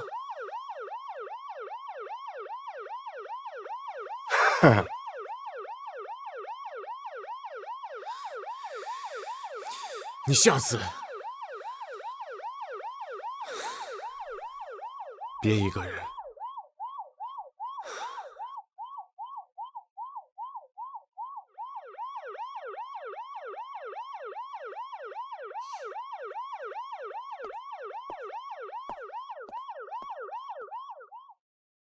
百姓玉宫已经烧的只剩下几面土墙了。我们在里面发现了一具尸体，经 DNA 检验跟丁树成的完全吻合。老杨他们那边也发来法医鉴定报告了。据分析，从内脏的腐烂程度来看，正如伟哥所说的，死了很长时间了，大概3周左右吧。如果咱们把这个时间往前推算的话，那正是邢娜和咱们刑局出事儿的前几天。尸检报告上还写着，身上一共有4处枪伤，最致命的一颗命中心脏。丁树成是老邢安排在贩卖和绑架组织中的卧底，他一直在追查该组织的幕后老板。他死了没多久，老邢就出事了。我是不是可以这样理解？丁树成因为某种偶然的原因暴露了卧底的身份而被杀害。作为他的直接上级，老邢也遭遇了该组织的报复，或者说是灭口。丁树成是因为救人暴露的。我拿丁树成的照片给闽南看过，他的记忆清晰了不少。他记得，他曾经跟一个叫李天琪的女孩被绑在百兴玉宫。我猜他们为我和李天琪找到了买家，就在当晚，有个人帮我取下了眼镜上的胶带，他为我打开手铐，让我快走。这个时候，突然有人闯了进来。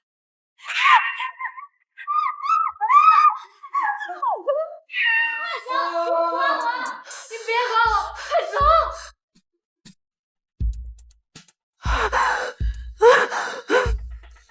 走！他把我护在他的身后，让我快走。我记得他的胳膊上有个纹身。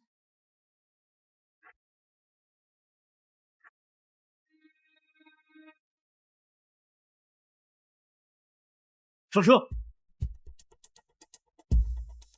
当时救我的也是他。这个组织非常的严密，跨境拐卖儿童妇女，并且非法代孕。从拐卖的整个流程来看，大致可分为利用招聘收集信息，然后选定对象，拐骗、绑架、收买、贩卖、接送、中转几个步骤，具有极强的反侦查力，极其谨慎。毫无疑问，火烧百兴玉宫，想要杀死台伟的，就是他们。但是线索到了这里，就又中断了。没有，还没断。丁树成还留了点东西。我去了趟林业厅，专家说这是软枣的核，是我们市的特产，其中周边的郊县都有种植，其中西山最有名。西山的底下有一个村叫陆家村。看看你干的好事，真没想到，你居然能把事情搞得那么严重。唐佑，把老邢出事之后所有的这个审讯录像全部给我调出来，我要重看。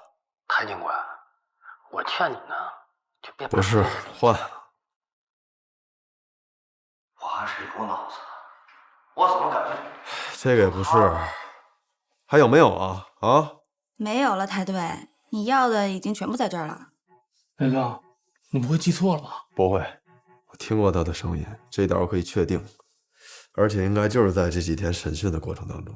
你再找找，看看还有没有近几天的。不对啊，当时他并没有录像，因为他不是嫌疑人，只是来给我们送证据的。啊？小浩，你为什么就不明白呢？我留在四海不是为了要分你的家产，我只是想帮义父一把。只要你踏实，陆大春，就是他。我会在最快的时间内离开公司。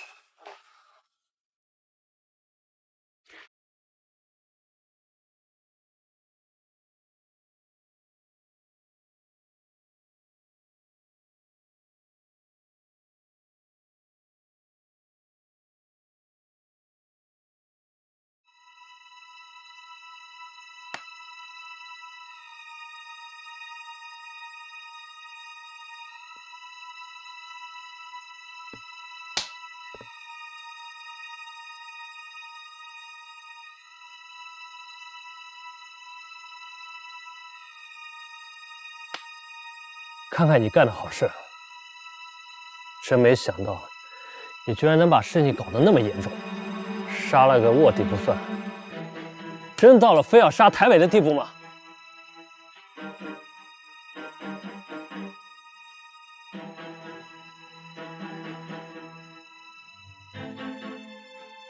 我自己办事儿，自己负责。谁叫他追得这么紧，居然查到这儿来了。看来义父让我多看着你是对的。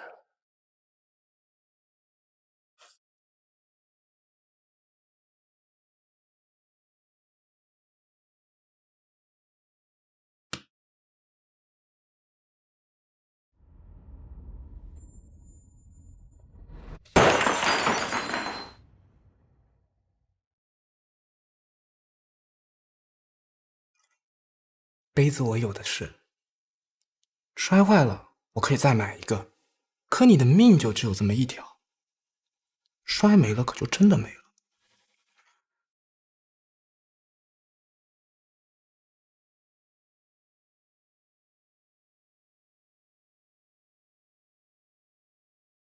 我这都是为了你好。圣经创世纪第7条，以扫打猎回家累了，他看见雅各正在煮一碗红豆汤，他求雅各把红豆汤让给自己，雅各却说：“你把长子的地位给我，我就把红豆汤让给你。”以扫可坏了，他想都没想就把长子的地位让给了雅各，直到最后，雅各得到了只有长子才能拥有的神的祝福。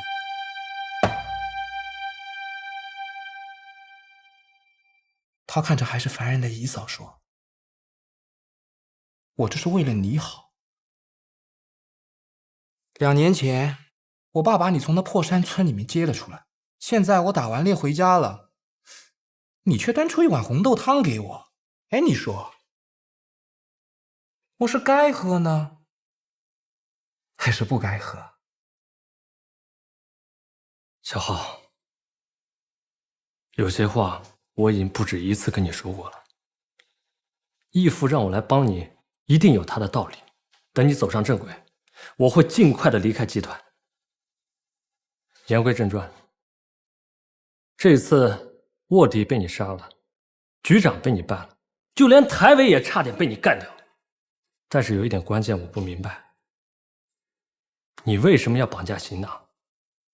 它就是一颗不带拉线的定时炸弹。对于炸弹，你要么就扔给别人，要么就把它干掉。所以我说你这个人就是办不了大事，有的时候活人可比死人有用多了。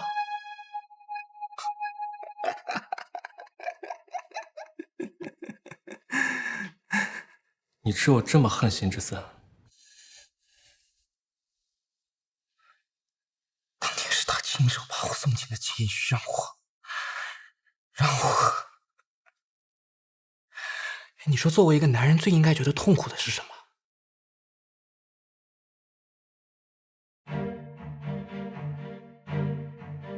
好，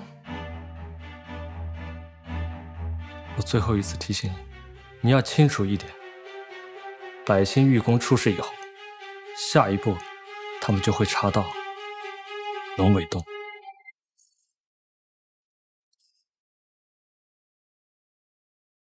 但是，百姓玉宫那边出事，下一步很有可能就会查到，你要对他怎么办？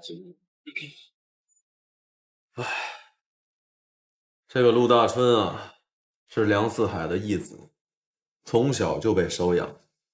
他对这个梁氏集团那真是忠心耿耿，其性格非常的狡猾，心思缜密。梁泽浩大家都知道，纨绔子弟，想干什么干什么，从来不计后果。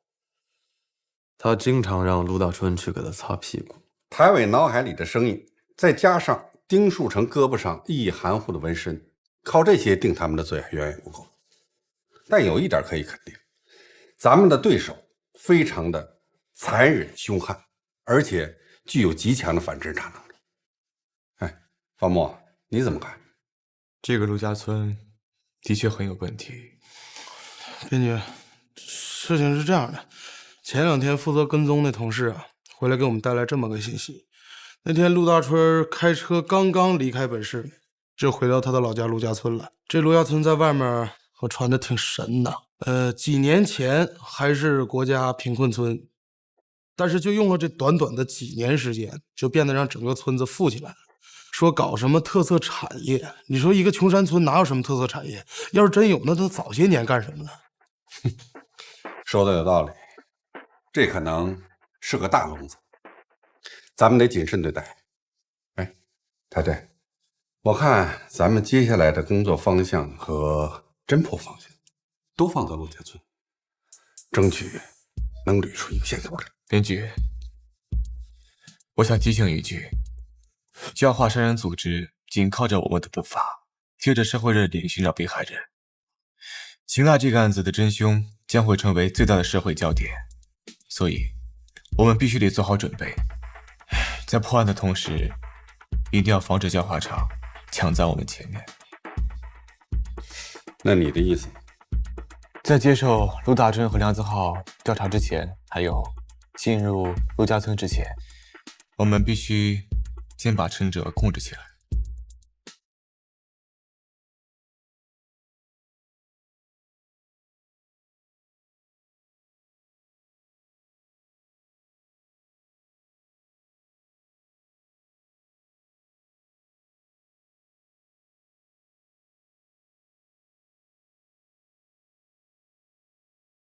哎，嘛呢？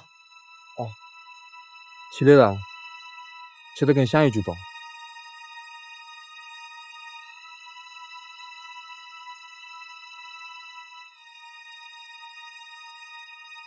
就这个，就这个，就这个，就这个。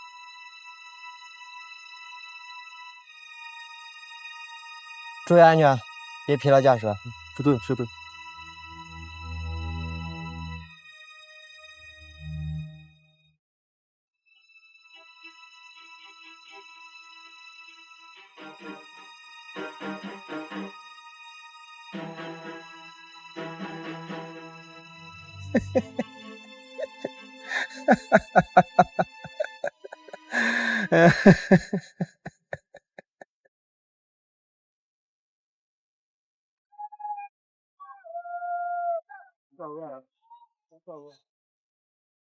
庞某，庞某，庞某，庞某，醒醒！哎，哎呦喂，我怎么了？你都睡2天了，从陈哲那回来之后，是他的催眠能力。我的天哪，你这胆儿也忒大了！你知道中途停止催眠的危害有多大吗？几年前，美国佛罗里达州的一个高中校长给自己学生催眠，由于技术不过关，哎，没有完全的退出，导致这2个学生自杀了。你要再不行，我就准备扛着你去精神病院了。我没事，谢谢关心。哟，谁关心你啊？我是害怕，我这跟你睡一屋啊，这半夜我睡着，你再把我给干了，不是把我给干掉了啊？切！行，看你出这身汗，快自己拿着，赶紧擦。那么大让人费心。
为什么怀疑我是焦华成？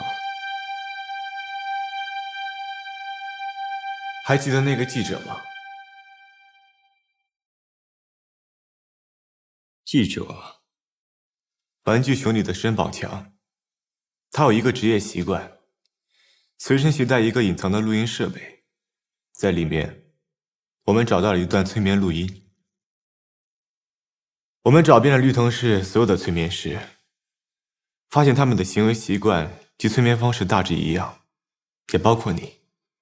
但里面有一段环境音是催眠师无法改变及伪装的，听一下。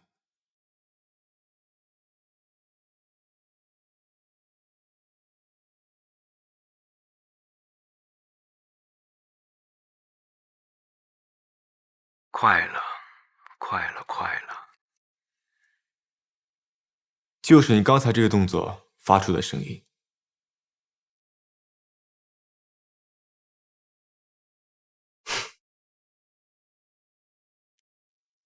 目前，我们确定教化场有2名成员，1名催眠师，1名黑客，其中1人患有 PTSD， 恐惧毛绒玩具。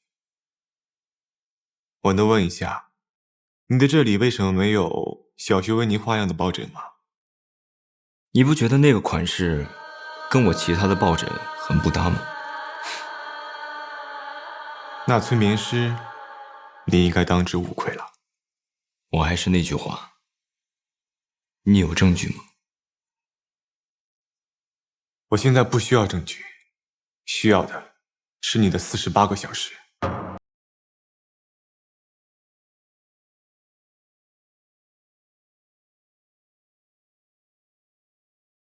刚才算是对我的问询吗？不是，只是朋友之间的聊天。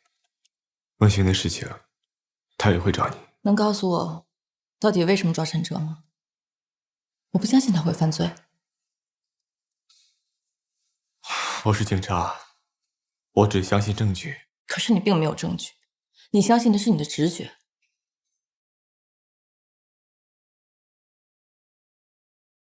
我知道你有多么的固执，多么相信自己那一套，但是我觉得你陷进去了。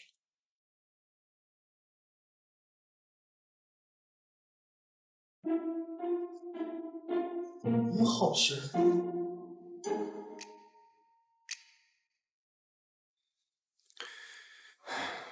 对了，给学姐办公室准备了个玩具，但是我怕她嫌弃它，你给她带回去吧。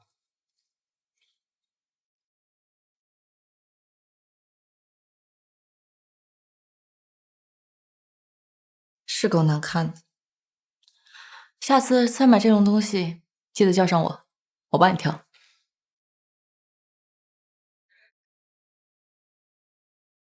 早点把老陈放出来，好多事儿都压在我身上。走了。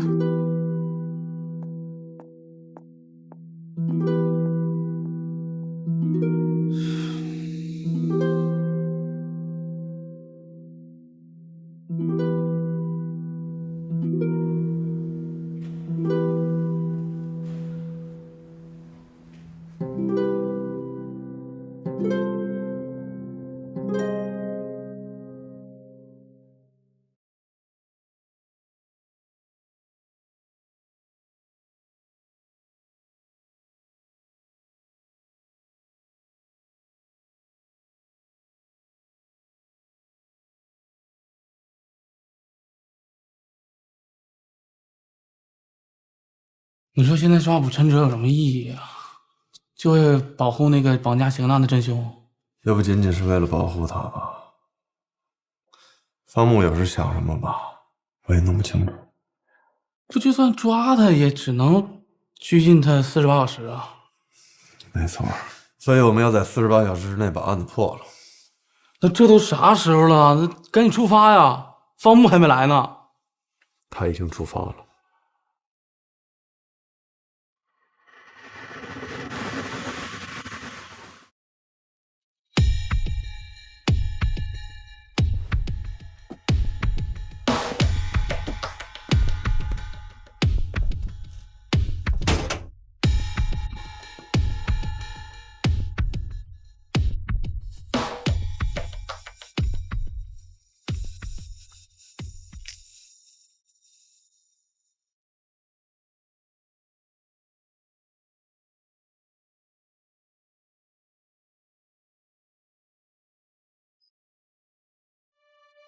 给我瓶水。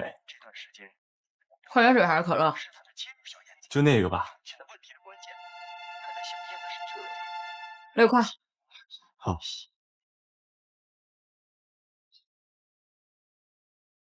哎，这个前一天就快过期了，要不我给你换一瓶吧？啊，不用，没事，挺好喝的。那你给我3块吧。不用找了，谢谢。你来我们村有事儿吗？啊，我要去临海去拍点照片，但是路过，车坏了。去临海不是应该走高速？是，但是高速封路，只能走小路。我对路不熟，所以也不知道怎么又来这儿了。哦。哎，这个是盲鱼吧？这个好像很少能看到啊。这个鱼啊，在我们村子后面那个龙尾洞里全都是，一辈子也看不见光，要眼睛也没什么用。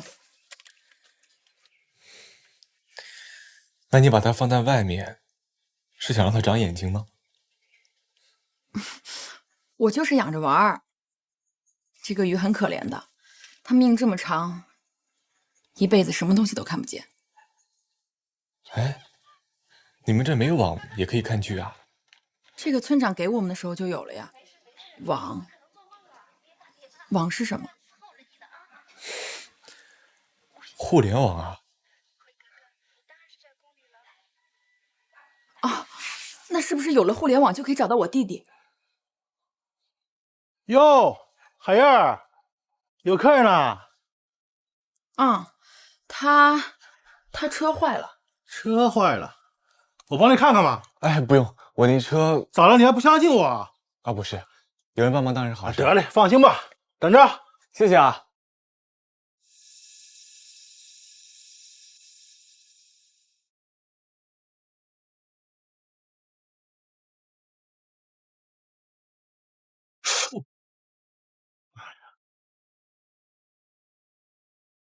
还真坏了，我们这店儿也没地方好修啊。明天我叫人带你拖到镇上去修吧。哦，那也行。那你们这儿有旅馆吗？住啥旅馆？你住我那儿吧，我给你腾个店儿。啊，不用，住我那儿吧。我弟弟刚好空出一间房来。那行吧，那也行。那你等着，我给你找拖车去啊。哎，谢谢啊。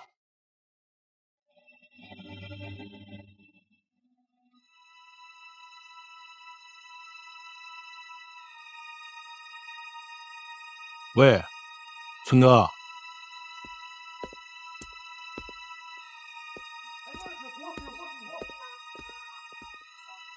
哎，三奶奶，我跟你说，就我三舅家啊，厕所都是精装给贴的。不是，忙谁呀？不是，精装贴的。过年我去他家，对吧？你这拜了礼，你知道吗？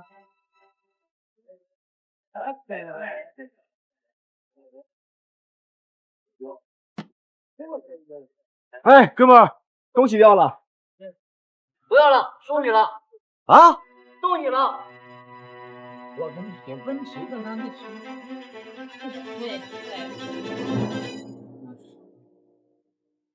怎么光吃饭不吃菜啊？你们村子里平时也吃这些吗？河豚、海参，还有这个是什么肉啊？酸的。我不认识这些，都是村长送过来的。你要是不爱吃就别吃了吧，我觉得那个肉味道也不对。难不成你们村长还会往菜里下毒啊？往菜里下毒不可怕，往人心里下毒倒是挺恐怖的。你在这个村子里过得很委屈吗？住着新房子，每天吹空调，还有那么多东西，缺什么有什么。你看我像委屈的吗？不过这一切都是有代价的。我们不能出村子，得一辈子生活在这儿，像一条盲鱼，闭上眼睛跟嘴巴，只要享受就好了。其实门口就有路，走累时可以出去的，为什么不出去呢？你不懂，我弟弟也不懂。你弟弟叫什么名字？陆海涛，他不安分，整天想着出去见见世面，结果就这么失踪了。他们都说他没了，我不信，他一定是被他们……不早了，你早点睡觉，明天一早车修好了赶紧走，听到什么看到什么都当不知道。跟你们一样做条盲鱼吗？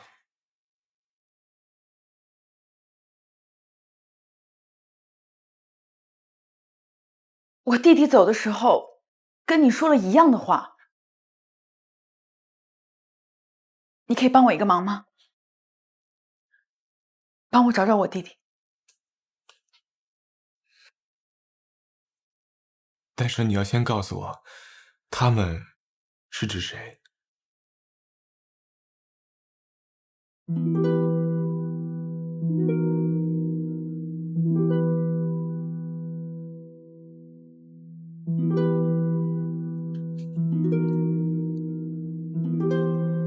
陆老板，陆大春和那帮叔侄伯伯们，以前我们这个村子里真的很穷，地里全是石头，一年到头种不了什么庄稼，大家累死累活的，饭都吃不饱。有一年陆大春从城里回来，给每家每户都包了几个大红包，说是这个山洞的租金。山洞？大家都可以指着这个租金过日子，只要少说话，别多问，别出村，躺在家里就可以过城里人的生活。你说是不是因为我弟弟坏了他们的规矩，让那些害怕过回当年苦日子的人把他给藏哪儿了？他是不是已经被他们给杀了呀？要不然怎么到现在我都找不着他？那个山洞叫什么名字？龙尾洞。你相信人的心真的可以因为钱变得这么坏？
兄弟，货车什么时候到？不知道，5点吧。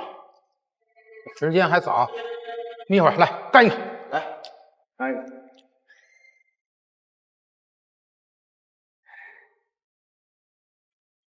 谁啊？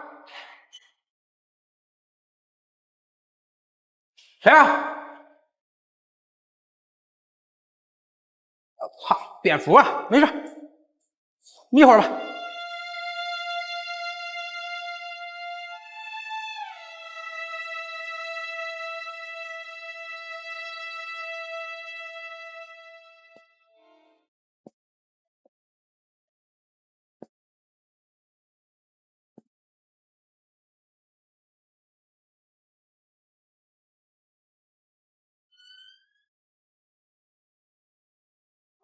干什么呀？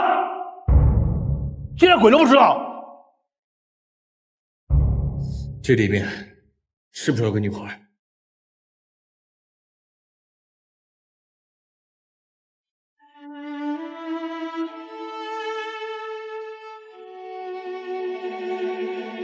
别动！哎，别动！站住！对了，你敢让他再晚点吗？没事吧？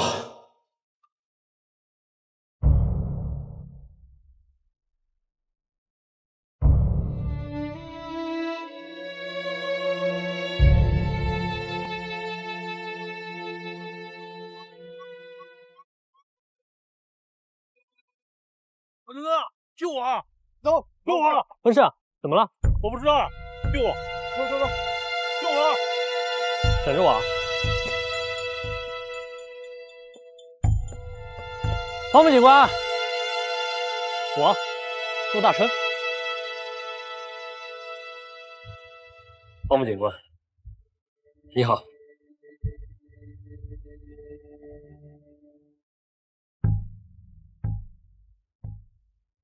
这些货都是我的，跟他们没有关系。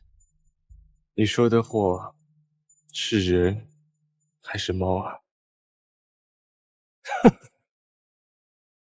方面警官真会开玩笑，这里当然是猫了。这个年头，大家都爱吃点野味儿。我这发展一下本地的特色产业，养养食用猫，应该不犯法吧？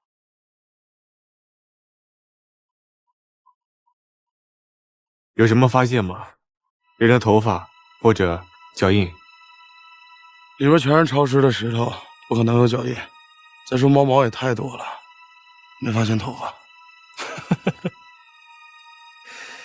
警官们开起玩笑都那么有默契，这里哪有什么人啊？我陆大春胆子小，再说了，我不是还送了一盘给方木警官接风吗？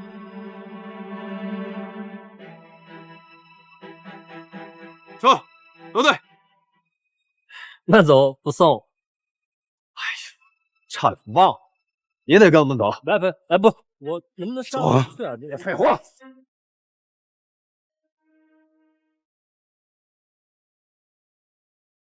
哎呀，闹不闹腾啊？挺灵敏的这个。吃过饭不？吃啊，都几点了？又快1点了。你就啊，给我来小份就行了，不太饿，随便吃点就行。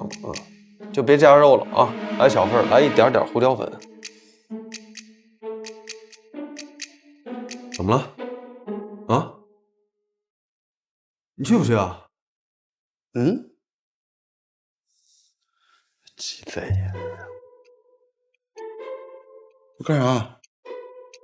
我不是啊，不知道。你这哎，不，你这误会了。我回来一趟弄，好像多那个都做作。我不是这意思，我可不是这意思啊！我不是说连我那一份，我是说几个月之前你再往前那个红牛奶。行了，我拉倒吧，我去了。小心眼子，真是。哟，还行，还热乎。来，吃饭，来吃点饭。这什么意思？什么意思啊？都几点了，不饿？来吃点。啊，整这招没用啊，太警官。这儿不太方便，吃完了我们找地儿聊。哦。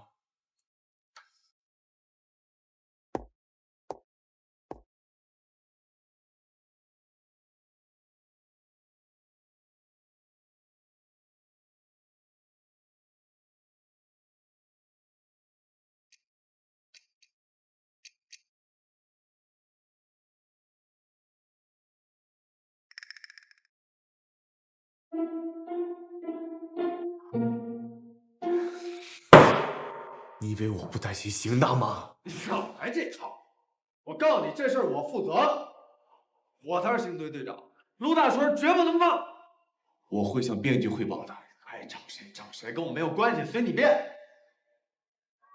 我告诉你，邢娜要是回不来，我一枪崩了。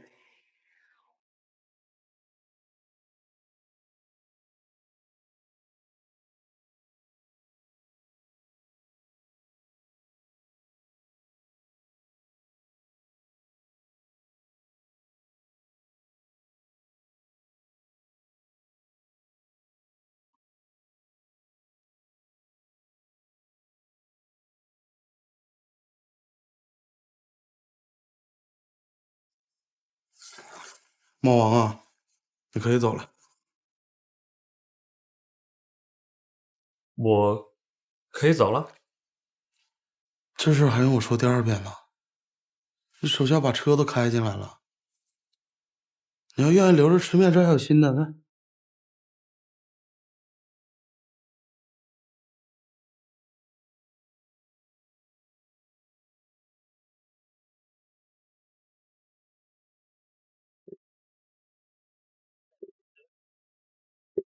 怎么了，哥？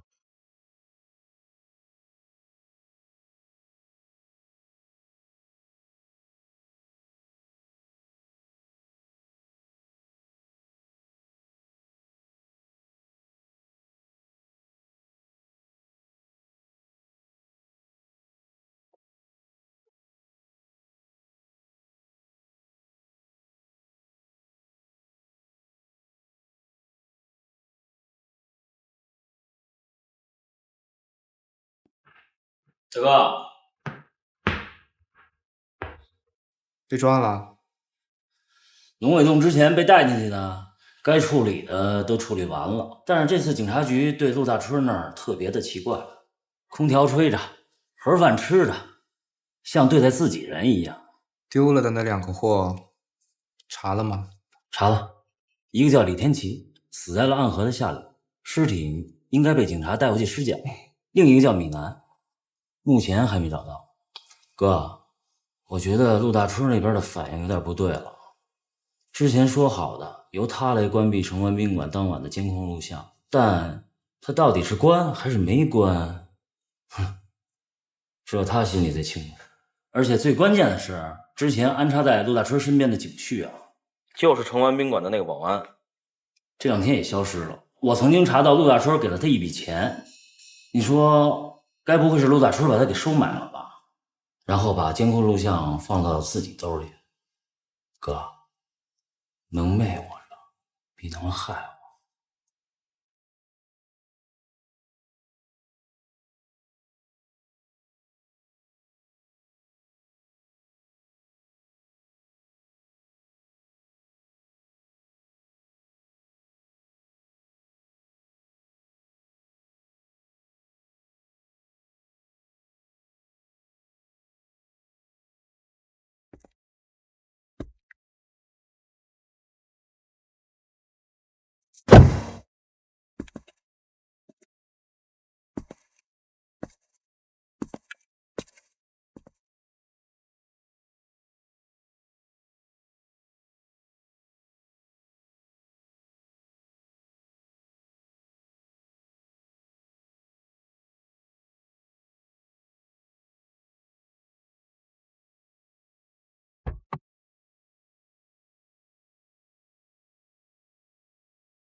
怎么了？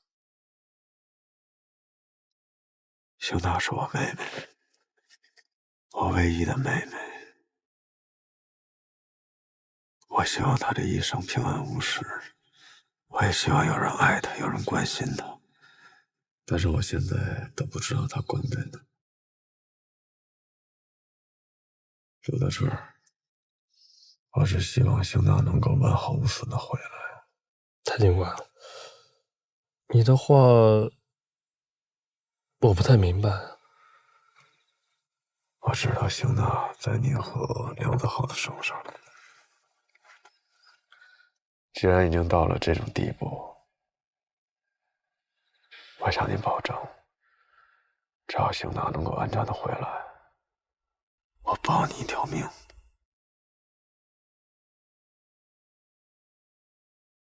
可我还是不懂，而且邢娜怎么可能在我的手上呢？陆大春，现在所有的证据一定都指向你了。啊！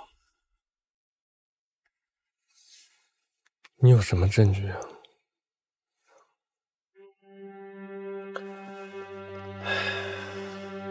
我在百香玉宫遭袭击的时候，我听到的最后一句话就是你说的，对吗？听我的，派人把这个警察给我扔了，其他的我来安排。你让梁子豪不要杀我，我谢谢你。而且我们还掌握了一个和贩卖人口案有关系的受害者。是之前他失忆了，但是现在他恢复得很好。我想用不了多久，他就会记起你的模样。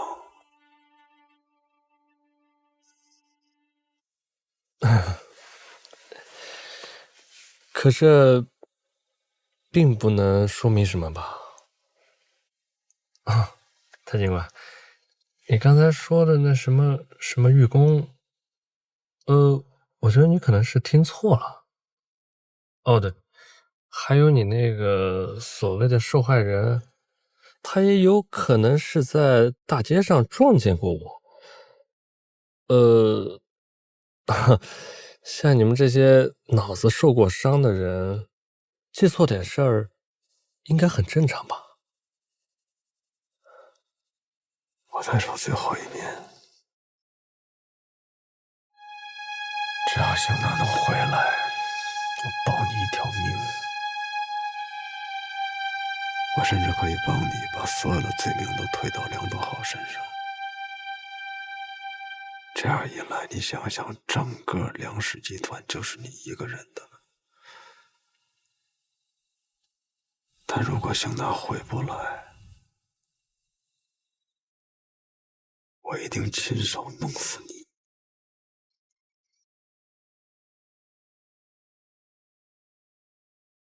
蔡警官，别忘了，你是个警察。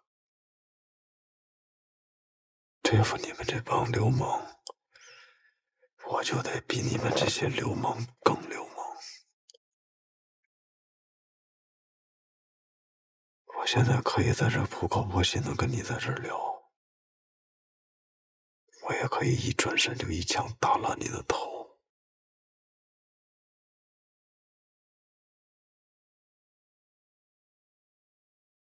我已经想好了。你也好好想想。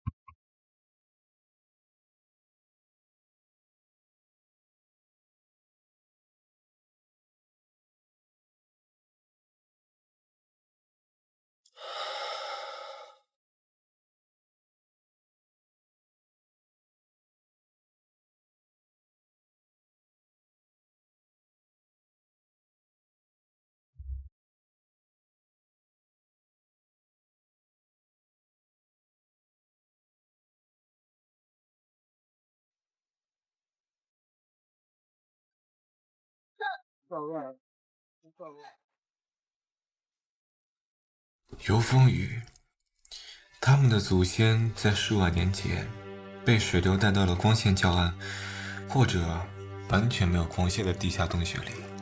随着漫长岁月的流逝，他们的眼睛因无用武之地而慢慢退化，变成了今天的盲鱼。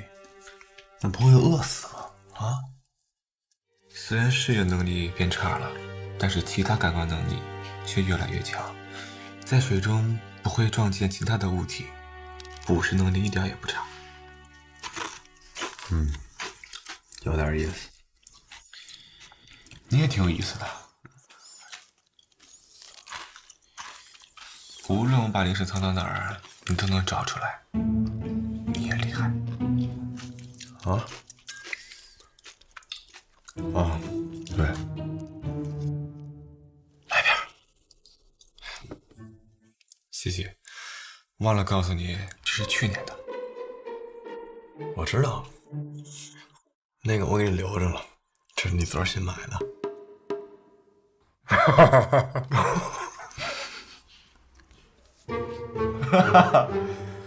越来越机智了啊！开玩笑。